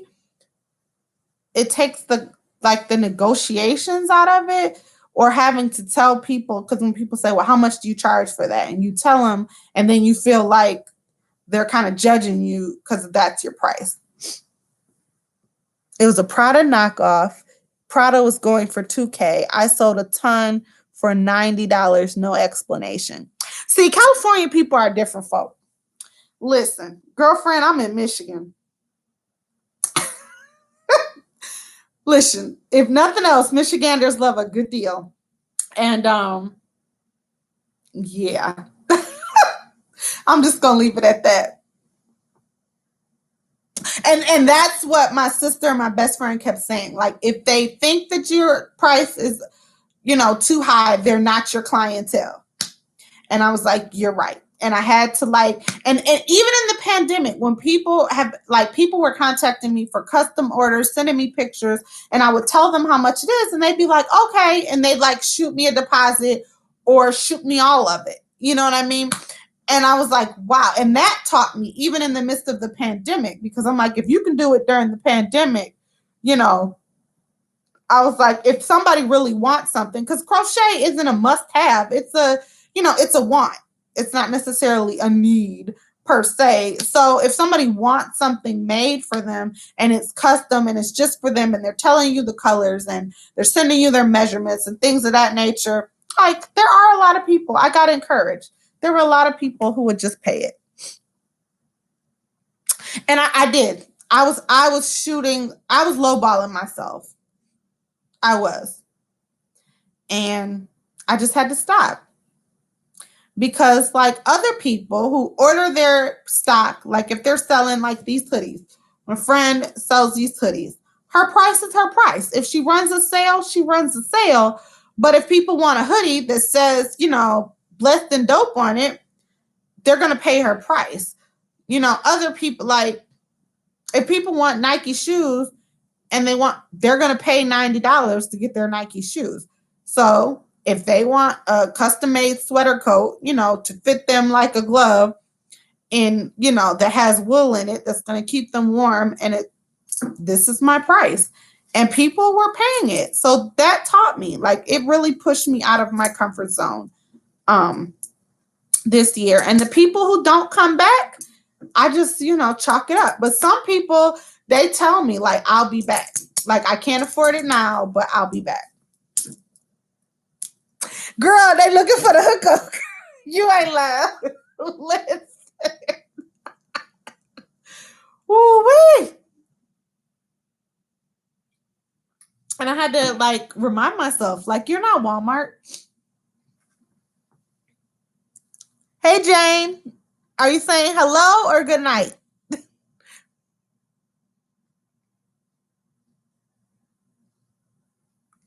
Well, that's cool, Sherry. Oh, hey, girl. Hey, welcome. We're just chatting now. Just talking about being business women with our craft and how it's hard, But I used to work at Ann Taylor Loft as my second job back when I was 20. And it was the offshoot of Ann Taylor. So it was a step down. It wasn't as expensive as Ann Taylor, but, And the thing about it is people shopped in there. They came in, whether we had a sale or not, there was always somebody in there buying something, And so the people who want your brand, they're going to be willing to shop it, and I had to remind myself that. No advertising whatsoever. Now, word of mouth is the best advertisement. And that's why, I let my sister but model things for me because, she has a lot of followers on Instagram and on her socials. And so, I've had several of her friends inbox me, and ask me to make, something that she's worn or something like that. Or she's worn it to church and I've worn some, my own pieces to church and things like that. And I get sales, like that. I try to keep cards on me for when people say, hey, who made that? It's me. I hate when I don't have my card because they're like, who made that? I'm like, me. But, yeah. I'm like, yeah, just talking about the woes of selling. But if nothing else, this pandemic has broke me out of my comfort zone on so many different levels, um, and made me invest in me and my business, and catapulted me in a different direction. And I feel like it's for the good. And we shall see where it takes me next. But try to be a support to others, to other small businesses during this thing. Just trying to sow, just because I believe in the power of sowing and reaping. So sometimes, and not always look for the hookup, even from our friends. And for my good friends, I never charge them as much as I charge others, because they do the same for me with their products. And so they'll be like, this is sister hookup, don't tell nobody. So I do the same thing. Like, if somebody asks you the price, send them to me, because what you pay for is not what I'm going to charge them. But yeah, some of my friends and family have been the best advertisement.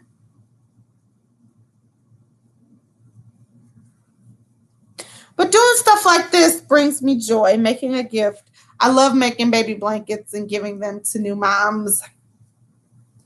This is vexing me because it's taking so long, but I know it's going to be absolutely gorgeous. I mean, it's already like the yarn itself, and then the pattern on top of the yarn. And then last summer, I sent my cousin's fiance, who was in a really bad accident, kind of almost like this. It was almost identical to the accident Tiger Woods was just in, where it was like rollover, had to use the jaws of life to get her out. She's had several surgeries and she needs like a couple more. She had to replace like ligaments and things like that in her legs. And so I sent her a prayer blanket over the summer, because I know she would be covering her legs up a lot, while she was healing or after physical therapy and things like that. So doing stuff like that brings me joy too.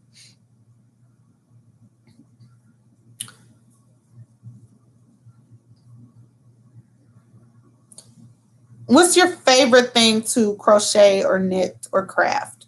Those of you guys who are in the chat.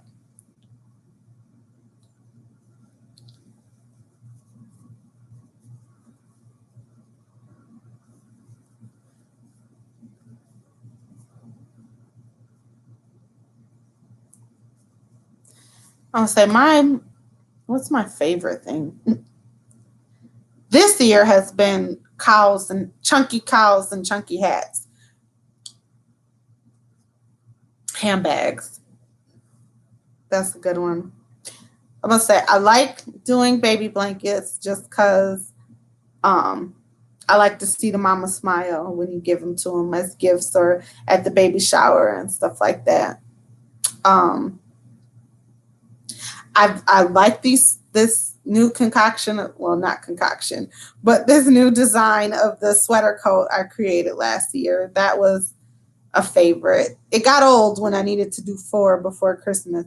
But there was definitely joy in it. Again, that was with chunky yarn. I found my joy in chunky yarn this season. I never was that big of a fan of chunky. I've made so many chunky hats, cowls, headbands. You know what I find terrible? When I make something for someone and they don't share where they got it from. I don't understand that. I feel like that's, hey, Nancy girl, I feel like that's selfish. So sometimes I'm like, like I said, I had made that and he ordered it for his wife. And I was like literally holding my breath all Sunday on Valentine's Day, waiting for one of them to say whether they liked it or not. So in my head, I always am scared that a person doesn't like what I made. And so that's kind of like, especially if they tell me like, these are the colors, but do your thing, or they don't give me their color scheme and they just say, I like neutral tones, or I like bright colors, just make me something. I'm always like holding my breath, or even with the dress I just made that I showed you guys, I'm like, so yeah, I definitely understand that frustration. But what I do is I ask people, when you wear it, if you post it on social media, can you tag me? Or, and most people, are really sweet enough to do it. And I always send cards in my packaging. So that encourages them. Like if people ask them, where they got that from or who made it, that they'll have a card.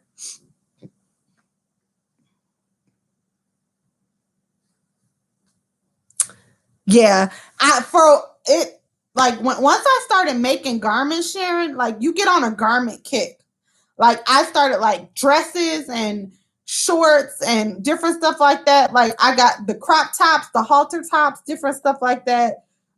Sweaters. You get on a kick and you start like pumping them out. I've had the same thing, but I've learned to press for more details. Yeah. Garments are fun. Garments are really fun. I definitely want to get those pants done and see if I like them. And I think I'm going to like them. And I'm, like you said, I'm going to drop a few in my shop, like just in different sizes and colors in that cotton, because they're even good for just swimsuit cover-ups. But I could put like shorts on under, because, I'm a big girl. But I could put like biker shorts on under it. So I'm a jiggle and my wiggle and my glory and my hallelujah ain't showing. But I'm really feeling them. Like I had started them, and like I said, and I'd probably make them drawstring so I could pull them at the waist. Yeah. And I might make a matching crop top to go with them, because I think I'm going to add like a high waist to them. So I'm going to be fast. I don't know where I'm going this summer, honey, but I'm going to go somewhere.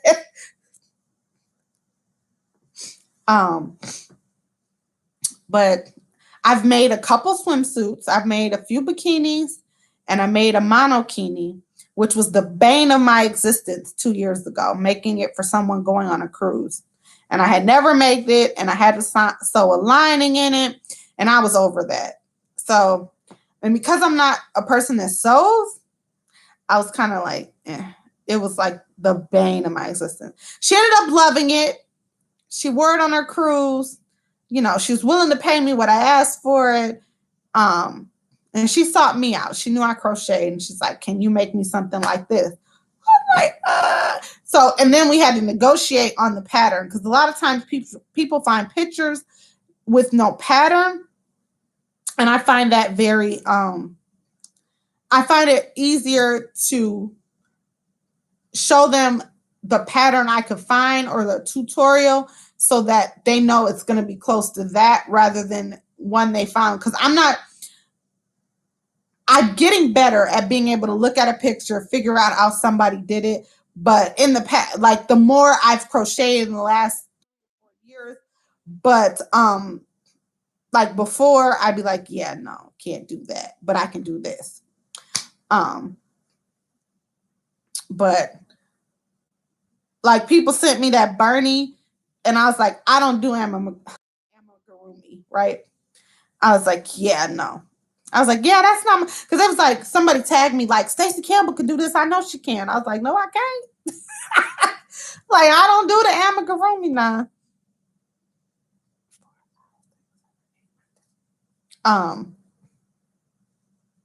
But I try to be honest with people, because the projects that I say yes to that I wasn't necessarily completely 100% confident in, I find that I struggle, and it takes the joy out of it.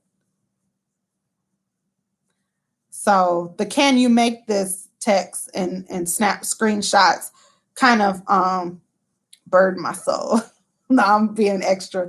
But no, like, is because those are the ones that rack my nerves, because it's like, well, what if they don't think it looks like close enough to the picture they sent me, that type of thing. So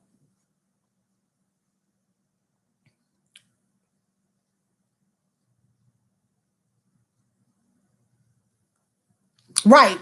So yeah, that's the other thing. I've made a few bags and people, because I found this pattern for this cute purse and I made it for myself. Somebody saw a picture of it, wanted it made in like a blue jean material.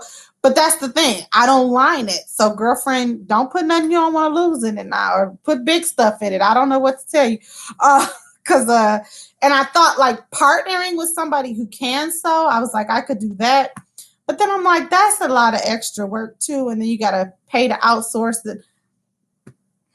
Yeah, no.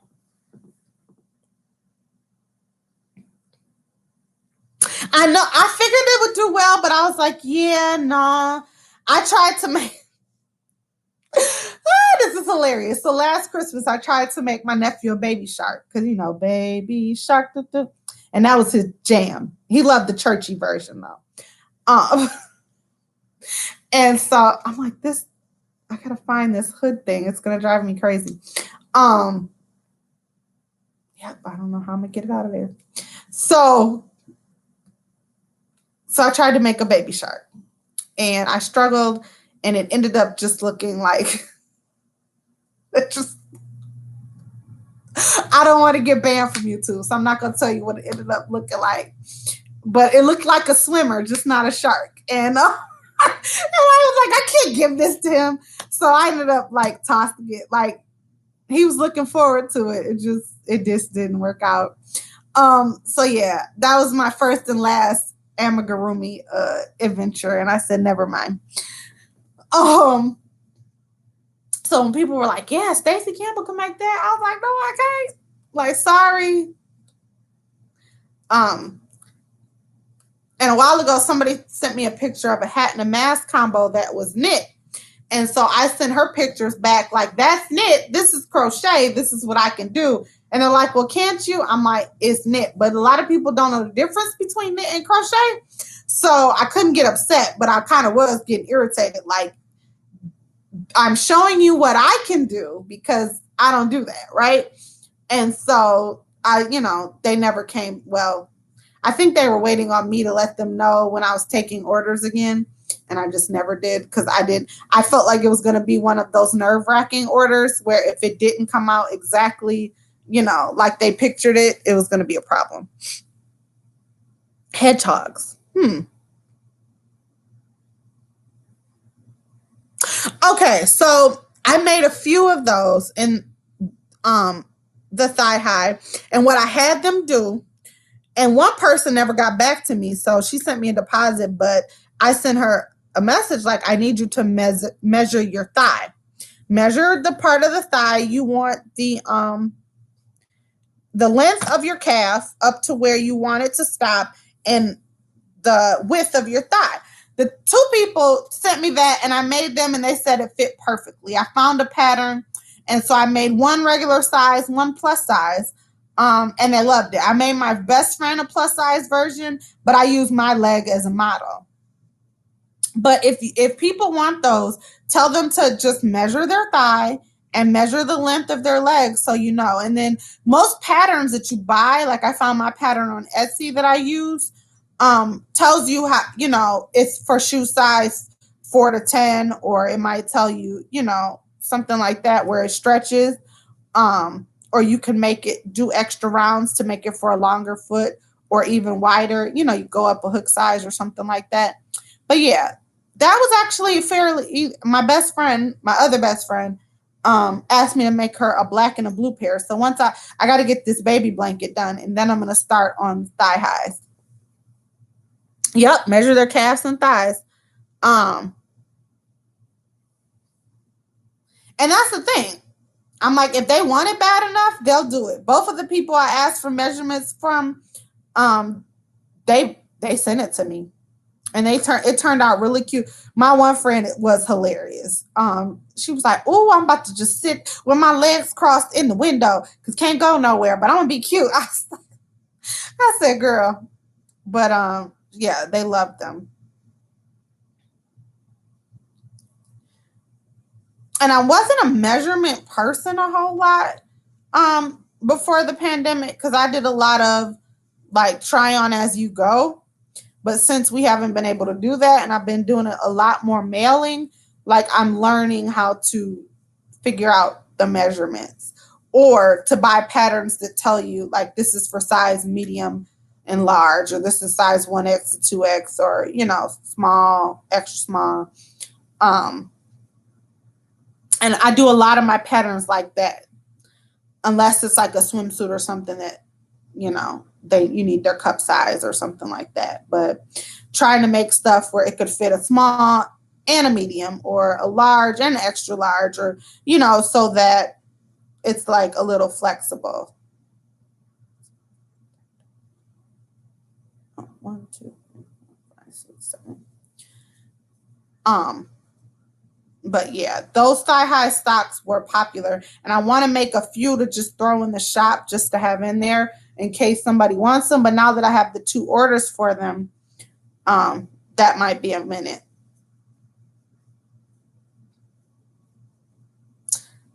That's what we're here for. This good YouTube, honey, it'll get you right. And sometimes I have to listen. I have to tell myself, you don't have to make everything you see on YouTube. Because I see somebody or hear, like I said, the other night, I heard Triple C talking about a hooded cow. She didn't even show nothing. She just mentioned it. And I went and messed around and found a pattern, y'all. If y'all haven't, and made myself a little Red Riding Hood. And then I made 4 more. 2 were an order, but 1 I just had to make another one. But yeah, been wearing it. Loving it. Yes. Drawstrings, everything. So I'm like, YouTube will get you in trouble, because I'm supposed to be working on this here baby blanket. And I was like, oh, like I gotta make those. And then Ruby Baby came out with her mitts, and I had to make those. Yeah. YouTube be a whole problem. Love y'all. But good God. I'm like, y'all leave me alone. And some stuff I'll be like, okay, just put it in your watch later, and literally watch it later. Like, you don't have to start on it now, right? Like, you can do it later. I have, like, in both my channels, in this channel and my old personal channel, I have like 300 or more watch later videos on that channel. And some stuff I've never even watched or made. But I somehow feel like it's going to happen. So we shall see. But YouTube is also very helpful. Just saying all that to say is that sometimes when I'm stuck on something or can't figure something out, like, you guys are bomb. I used Lion Brand Thick and Quick for these 2. So the Lion Brand Woolies Thick and Quick. And then these other 2 I made out of Hometown USA. I made a black one and a mustard colored one out of the Hometown USA. Again, chunky yarn. Oh, yay.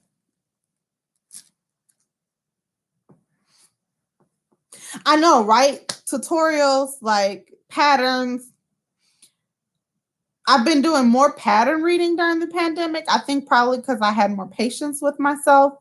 But I also found, like, the more my skill has, like, I counted myself out of patterns and I was like strictly a tutorial girl. But I found out the more I even did tutorials and stuff like that, when I went back to do patterns again, I was like, oh, this isn't as hard as I think. Like, I know how to do that. And if there's a stitch that's in the pattern that I don't know, I can always go to YouTube and look up the stitch and it'll show me, like the bean stitch, I think, or no, another stitch I didn't know. Right, screenshots. See, that's the thing that perplexes me, is I hate, like, somebody sending me a screenshot and I don't know where they got it from, if it was a pattern tutorial or just somebody who freehanded it. And that's what really worries me, is when somebody sends me a picture and I know the person freehanding it and I'm like, oh no. And that's when I try to find something as close as possible and send it back like, what about this?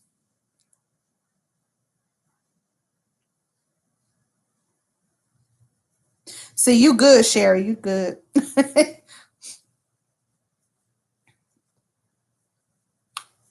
See, I love to make a pattern like this. This pattern I've memorized already. Made it 4 times. It's committed to memory. Like I can make it again. I've almost committed my my cousin's crossbody by Aunt Ruby, Ruby Baby. This is almost committed. Well, it's pretty much committed to memory. I have to look at the pattern every once in a while just to make sure my counts aren't off.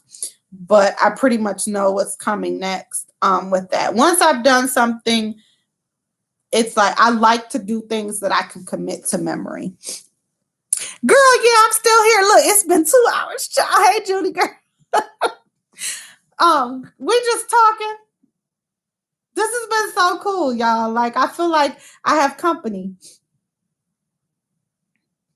I need to buy the keyhole scarf and do the keyhole scarf. So and that could even be a nice spring. If you made that in cotton, that could be like a nice shawl or a spring scarf or something like that. What you think? Yeah, no?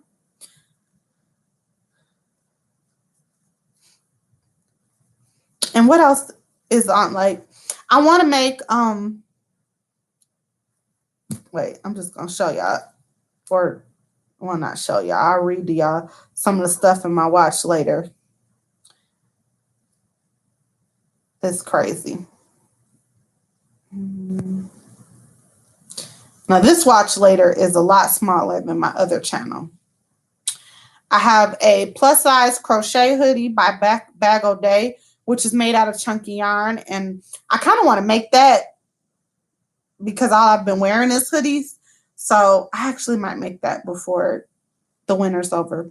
I have some crochet baby sneakers in there by Little John Yarn. There's like 3 pairs of that, a Nike, a New Balance, and an Air Jordans by Marie Crochet. Diamond earrings by the Handmaidens Adornment. I actually made those along with Triple C. The women's chunky mitts by Fiberflux. I've actually made that. So that is something I've made. What else? The crochet ear warmer by Steals the Show. I've made that. The crochet lotus mandala circular vest by Cynthia Luhu. I've made that a million times. That's one that is not quite committed to memory because I haven't made it like back to back, especially because it takes so long. But I made that for order for Christmas. I have a DIY, and I have several DIY in my other channel. But in this channel, the 1 hour cowl neck scarf tutorial, I haven't done that yet. I want to do that. I have a Hectanuga 1 unisex cowl and texting gloves. I have the 30-minute how to crochet a chunky neckwear by African Crab. I have the scarf by Steals the Show. I have a chevron cowl by Bob Wilson. I used to make tons of Bob Wilson 1, 2, 3, especially when I was a beginner, because she helped with the beginner stuff. Oh, you've made it in cotton skinny. Okay. Okay. Yeah, I want to make that. I have a beret. Let's see. I have the seashell. So, you know, the divine hat, I have the cowl.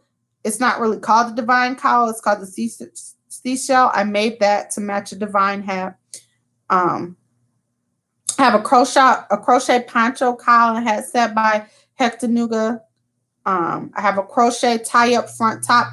Now, I do want to make that. It's like a tie-up sweater that ties in the middle, kind of low cut. That'd be like a cute with like matching shorts or something. Have leg warmers by Asia Joy. I don't know if you guys seen her. She does really good tutorials. She has like a pocket shawl. She has those granny sweaters. She has what else? These leg warmers, like she has really good tutorials. Hooked on Homemade Happiness. I have some stuff from her. Cinnamon Stitches. Of course, Bag O' Day. I have several. Little John Yarn. Like, yeah. The Divine Gloves and Mitts. I've made those this year. So yeah, my watch later has a lot of stuff that I've made, and then it has a lot of stuff that I want to make. There's actually some I made the how to crochet the over the knee sock. It's by Raina May. Miss Ophelia, and I made that. I adjusted that to plus size. But she kind of, if you're looking for something not so much of a pattern, but for those thigh highs, that was a good tutorial. All right, Miss Ophelia, have a good night. Like I said, I'm a night owl. Yes, I have like, that's my problem. I mean, not a problem, but like I said, I see stuff and I just save it to the watch list because I'm like, I'll make it one day. My other, like I said, my other channel, I have so much stuff saved to the watch list that I don't know if I'll ever get to. But I also sometimes I save it just in case somebody asks me to make it, and I'll have like something saved. Like I'll have a reference for a tutorial or a pattern because I see it and I'm like, ooh, somebody might ask me for that one day. And so I save it. And then a lot of times I'm like, ooh, I'm gonna make that. And then I'm like, I'm scrolling through my watch list one day and like, oh, I said I was gonna make that. I never did. Yeah, I like Asia's stuff, Sharon. But like I said, I love a good tutorial because the tutorials help me to commit stuff to memory. And that's why I kind of like simplicity, like those things that have the intricate details. So it's harder for me to commit to memory. And I like to take my crochet on the go with me. Like I used to take it to choir rehearsal all the time. I used to take it to work with me when I worked in the office by myself, like with my headset on. Oh, I'd be hooking all the time. Stuff like that. So I kind of like things that I can commit to memory and or watch it on my phone with my headsets in and nobody know that I'm watching. So thank everyone for joining me. All you guys that are still here and hanging out. All right, she's got yarn too. Hey, welcome in. We just hanging out this Wednesday evening. I'm not going to stay on here too much longer, I don't think. I'm having so much fun chatting with y'all. Like I said, I feel like it's folks here.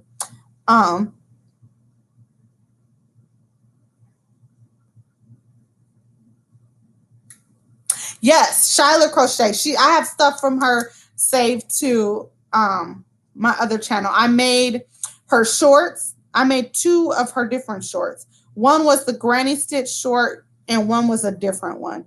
And I loved it. The romper was hers that I made. The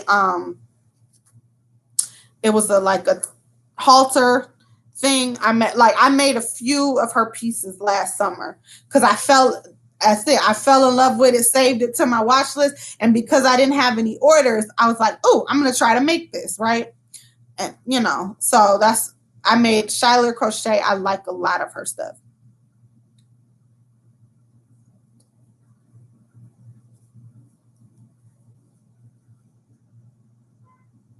So I saw her beach pants, and I might actually have to try hers. This is another YouTube. It's saved to my other watch list on my other channel. The pants that I'm in the middle of making, but hers look a little simpler. This was like a shell stitch, the one that I'm making, but that other one, it did look a little simpler. Oh, you just kept going and made them pants. Okay. I think I heard my sister's car, so she's going to be coming in and she might be on the phone. So just forewarning. Ooh, bell bottoms. Yeah, that dress that I made had bell bottom sleeves and it was absolutely gorgeous. However, it took forever. I made it granny stitch. And I love a good granny stitch, but that thing, I was like, why have I only made one of these dresses? And then I had to order for it. And I was like, this is why I only make it to order, because it took me forever. And I made 5 chunky projects. I made 5 crunchy. At the same time. I'm live, just FYI. I made 5 chunky projects while I was making that because I needed some immediate gratification. So, hey. So yeah. Oh, you was recording? No, I'm live, I said. Oh. Yeah. No, you're good. I just was letting you know because you was walking in talking. So I was like, wait. I told them that you were coming though. I heard your car. So are you still live? Yep. You just having a whole conversation? These are my good friends. They cool. No. Your good girlfriend? Yes. Okay. These my good crochet people. I was missing something. You know today Margaret's birthday? Is it really? I forget everybody's birthday. She got a turn though. She sent me something. What? I'm live. She's selling popcorn too. I saw. For the mental health and mental disabled.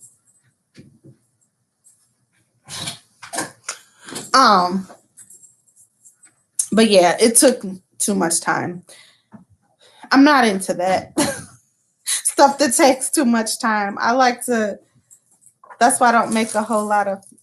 Hello, friends. That's why I don't make a whole lot of blankets and things like that. If it starts taking a long time, then I get over it. There was one blanket that sat in my whip bag forever, and I actually have one now. But it's a scrap blanket, so I planned on it being a long-term, like, you know. But it vexed my spirit too. Like, it's taking too long. But it's a granny chevron. That better not be no Gorilla Glue. It's microband. Oh. Mm-hmm. I wasn't gonna put it in my hair. Look.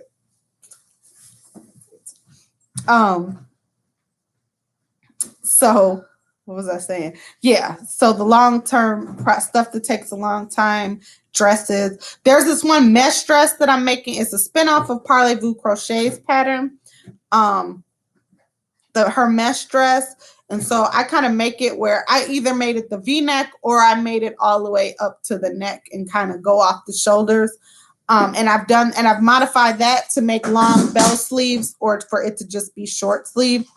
And that hasn't taken that long. But so I might make a few of those to go in the shop because, excuse me, again, the long projects. But it's really worth it when somebody like the person I made the granny square dress for, she was so appreciative. Right, when they're paid up front, girl, that's it. Because then you feel like, I got to get this done. Yes, absolutely, absolutely. Like, yeah. But she absolutely loved. She was like, I love it. She was so excited when I sent her the picture. I showed you guys. She was like, oh my God. So that, you know, it does my heart good. However, I'm not in a hurry to make another one. So those are the people I hope they don't show it to people. Because I'm like, I don't want people to order that. A prosperity crop tee, the patterns made by creative. Yes, I have to get some of her summer tops. I looked at that. Oh, you're in Florida. Was it beautiful? So, no, I'm just kidding.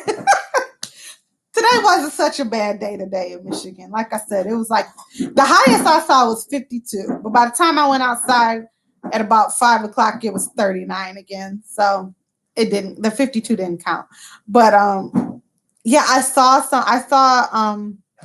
Brenda, the newbie crocheter. She made a couple of the tops by Triple C. And I was like, oh, I got to buy those patterns. So I might be making some of those too. At least I'm going to make myself some.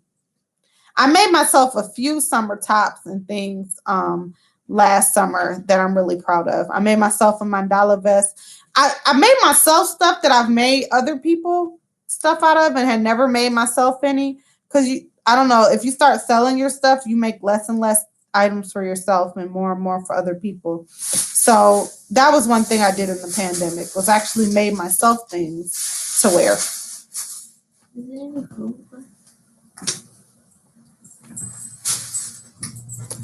There's some black beans and some rice in there, and a little bit of the onions and peppers. That's what I ate today. Wow. Well, I thought you was going to mom and daddy house. I did. They don't got food I can eat.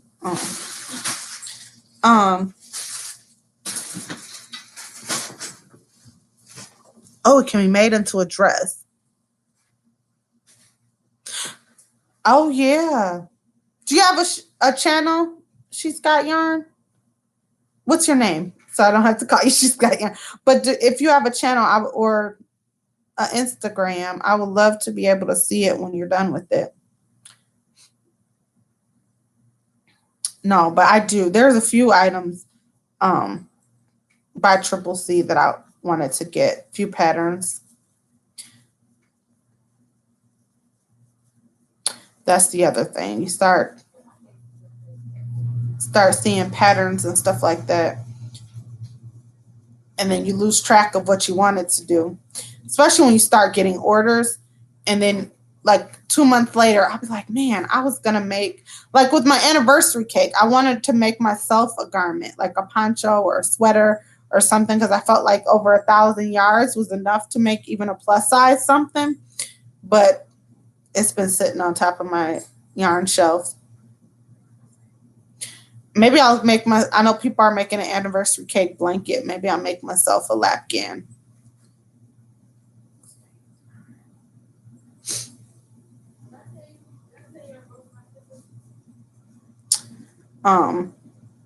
Yeah.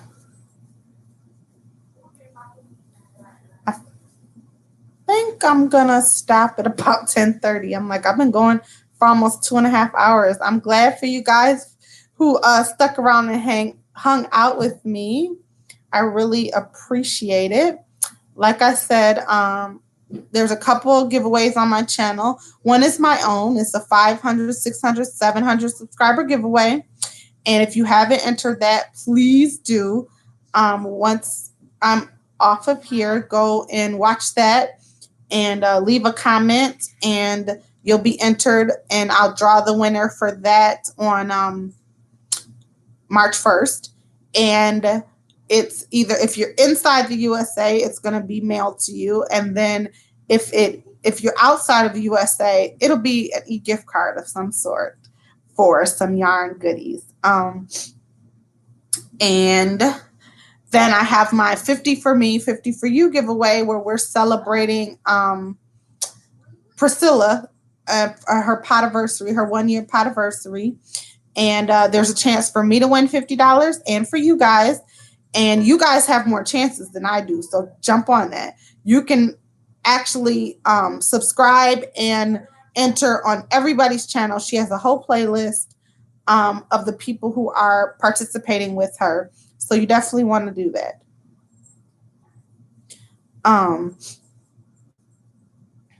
You definitely want to do that. Take advantage of it. I haven't won a whole lot, but winning stuff is really fun. So I really want it. Well, you'll go watch the video. You'll see what I put together. Okay, Judy, yes, you're almost to your 500. If you guys, if you haven't subscribed to Judy, oh, thank you. Okay, wait. I'm gonna open that in a new tab so that I can subscribe to you. She's Got Yarn too. Hold on. And there I go. Thank you, Judy. Drop your link so people, if you don't have Judy, let's get her to 500 if we can. I'm on my way to 800, you guys. I'm like 760 something the last time I checked. Let me see. Look.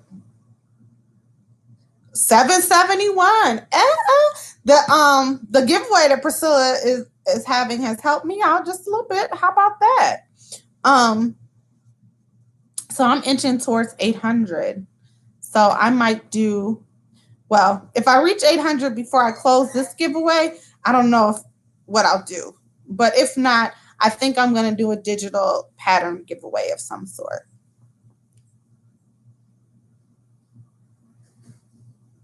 Yes, I had so much fun, Sharon. I'm so glad I went live, y'all. Listen, I've been contemplating going live forever. And like I said, either somebody that I watch on the regular is already live or scheduled to go live, or I'm too exhausted, or whatever the case may be. And even though I was tired today, I was like, this is better than editing a video.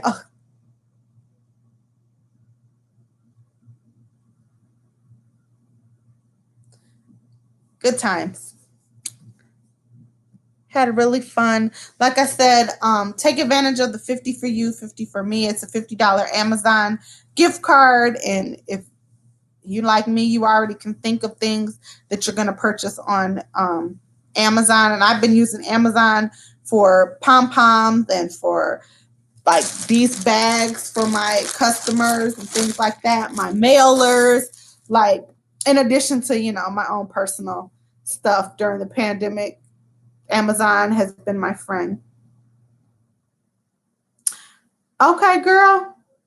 I already grabbed you up. So, look, I'm going to enter your 500 subscriber giveaway. You too, Judy. I'm going to see what I can see. This might be my winning season. I don't know.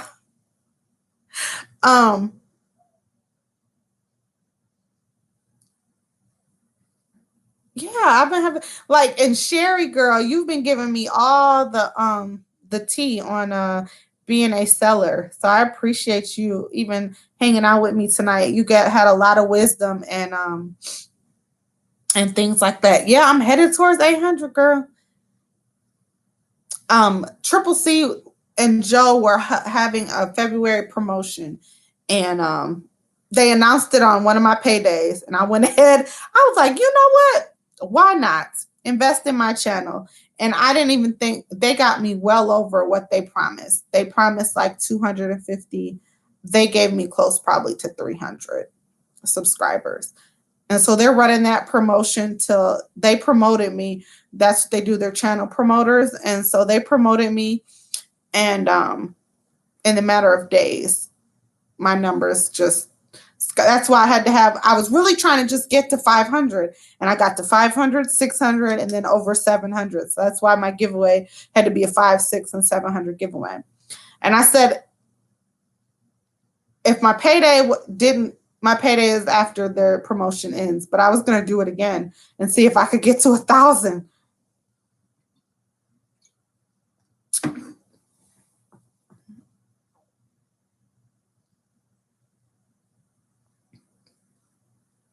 I'm like, it's helpful to be able to chat and work, even though I didn't get much. The bigger this gets, the longer it takes to get around it. So I'm going to be jumping on, whoever's next to be live. And I'm going to keep working on this because I really do want to get this mailed out to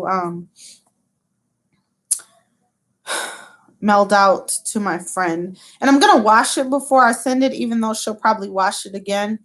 But I'm going to wash it in Dreft because I think we have some left over from my nephew, or I know I have my free and clear because I'm allergic to everything else just before I send it.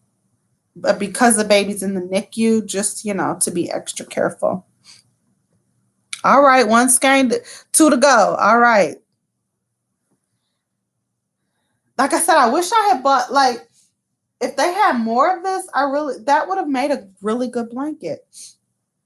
But yeah, these were my sprinkle cake makes, my Michael's clearance sprinkle cakes. I made another crossbody. This is mine, so I'm not selling that. I made matching fingerless mitts. Both of these patterns by Angie and Ruby Baby. And then I made these two. This is the what the stores. Oh, there's an end. Haha. See, I have an end. I still need to sew in. This is the Mrs. sizes, I guess you would say, the small to large. And then this is my plus size in the same color because the colorway was just gorgeous. So nice, I had to make it twice. So those are the, I got those sprinkle cakes at Michael's for the $3.99. So those are in my shop right now. And I'm planning to wear this crossbody. I just don't know what I'm going to wear it with, but I think I'm going to wear it this weekend to the recording at church because I'm scared it's about to get too warm. Like I said, last year we skipped spring altogether. So, well, you're in California too, girl. So,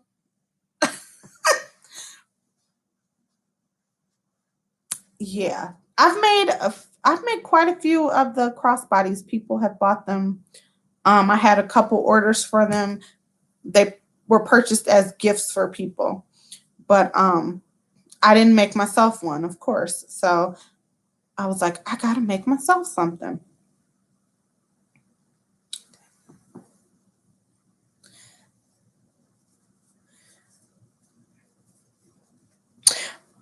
But oh, you just don't go. It gets down to 45 degrees. Oh well, yeah, because that would be perfect. Even if you wear like a long sleeve tee and that out in 40-degree weather, I think you would be fine, even with hot flashes. Even though my mom is well beyond the hot flash age, she's still hot all the time. So she doesn't wear anything that I've made. I just stopped making her stuff because I'm like, she can't take it. I made her a short sleeve sweater in cotton in the, well, it's Karen cotton cakes. So it's what, 60% cotton, 40%, something like that. And she still has trouble wearing that. I think she finds it too warm. So I understand. But yeah, I want to wear that before it gets too warm.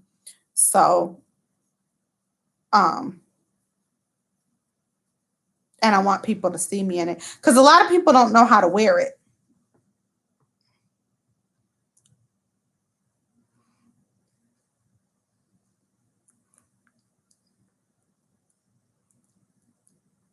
Yes. As I've been, the thing about those lives is they get addicting. Like you can spend all day jumping from live to live to live some days. But yeah, but I've just been enjoying it. And then I do find that people give you shout outs. People give you shout outs and things like that, and your numbers can jump.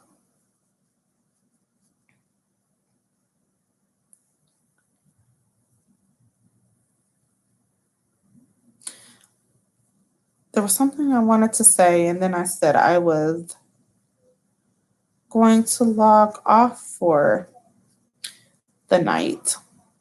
But I really have enjoyed you ladies. I hope you guys have enjoyed your little time with me. If you have the ability to share on your channel, I would love for you to share me out. If not, I understand because I don't have that ability yet. But I can't wait till I can, where I have a community page and I can share all my fellow Yarny sisters and friends out. But again, if you haven't checked out those giveaways, check that out. Let's see if I can drop that link in the chat.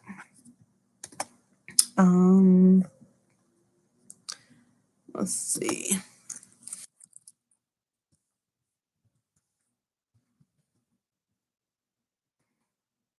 Give me a second. Nope. What'd I do? Wait, hold on, guys.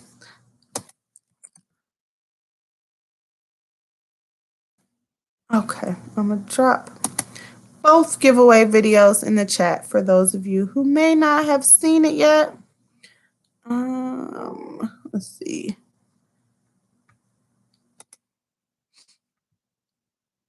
So this one is mine.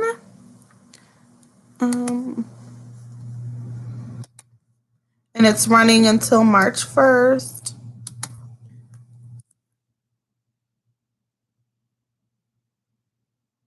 All right, Marva, see you. I was about to say, I had up to like 20 something people in the chat. For it to be spontaneous and nobody knew I was coming on, that was pretty cool. A lot of my good yarny peeps showed up. And then this is the 50 for you, 50 for me for my channel.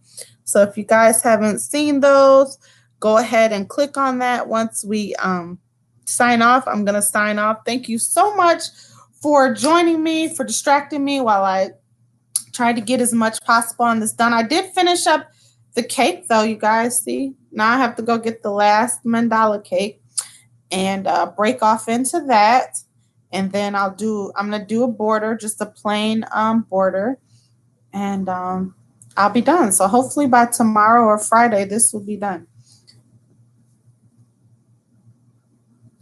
Oh, see, you're at $4.90. Yeah, girl. I'm telling you, it was a blessing. It was a blessing.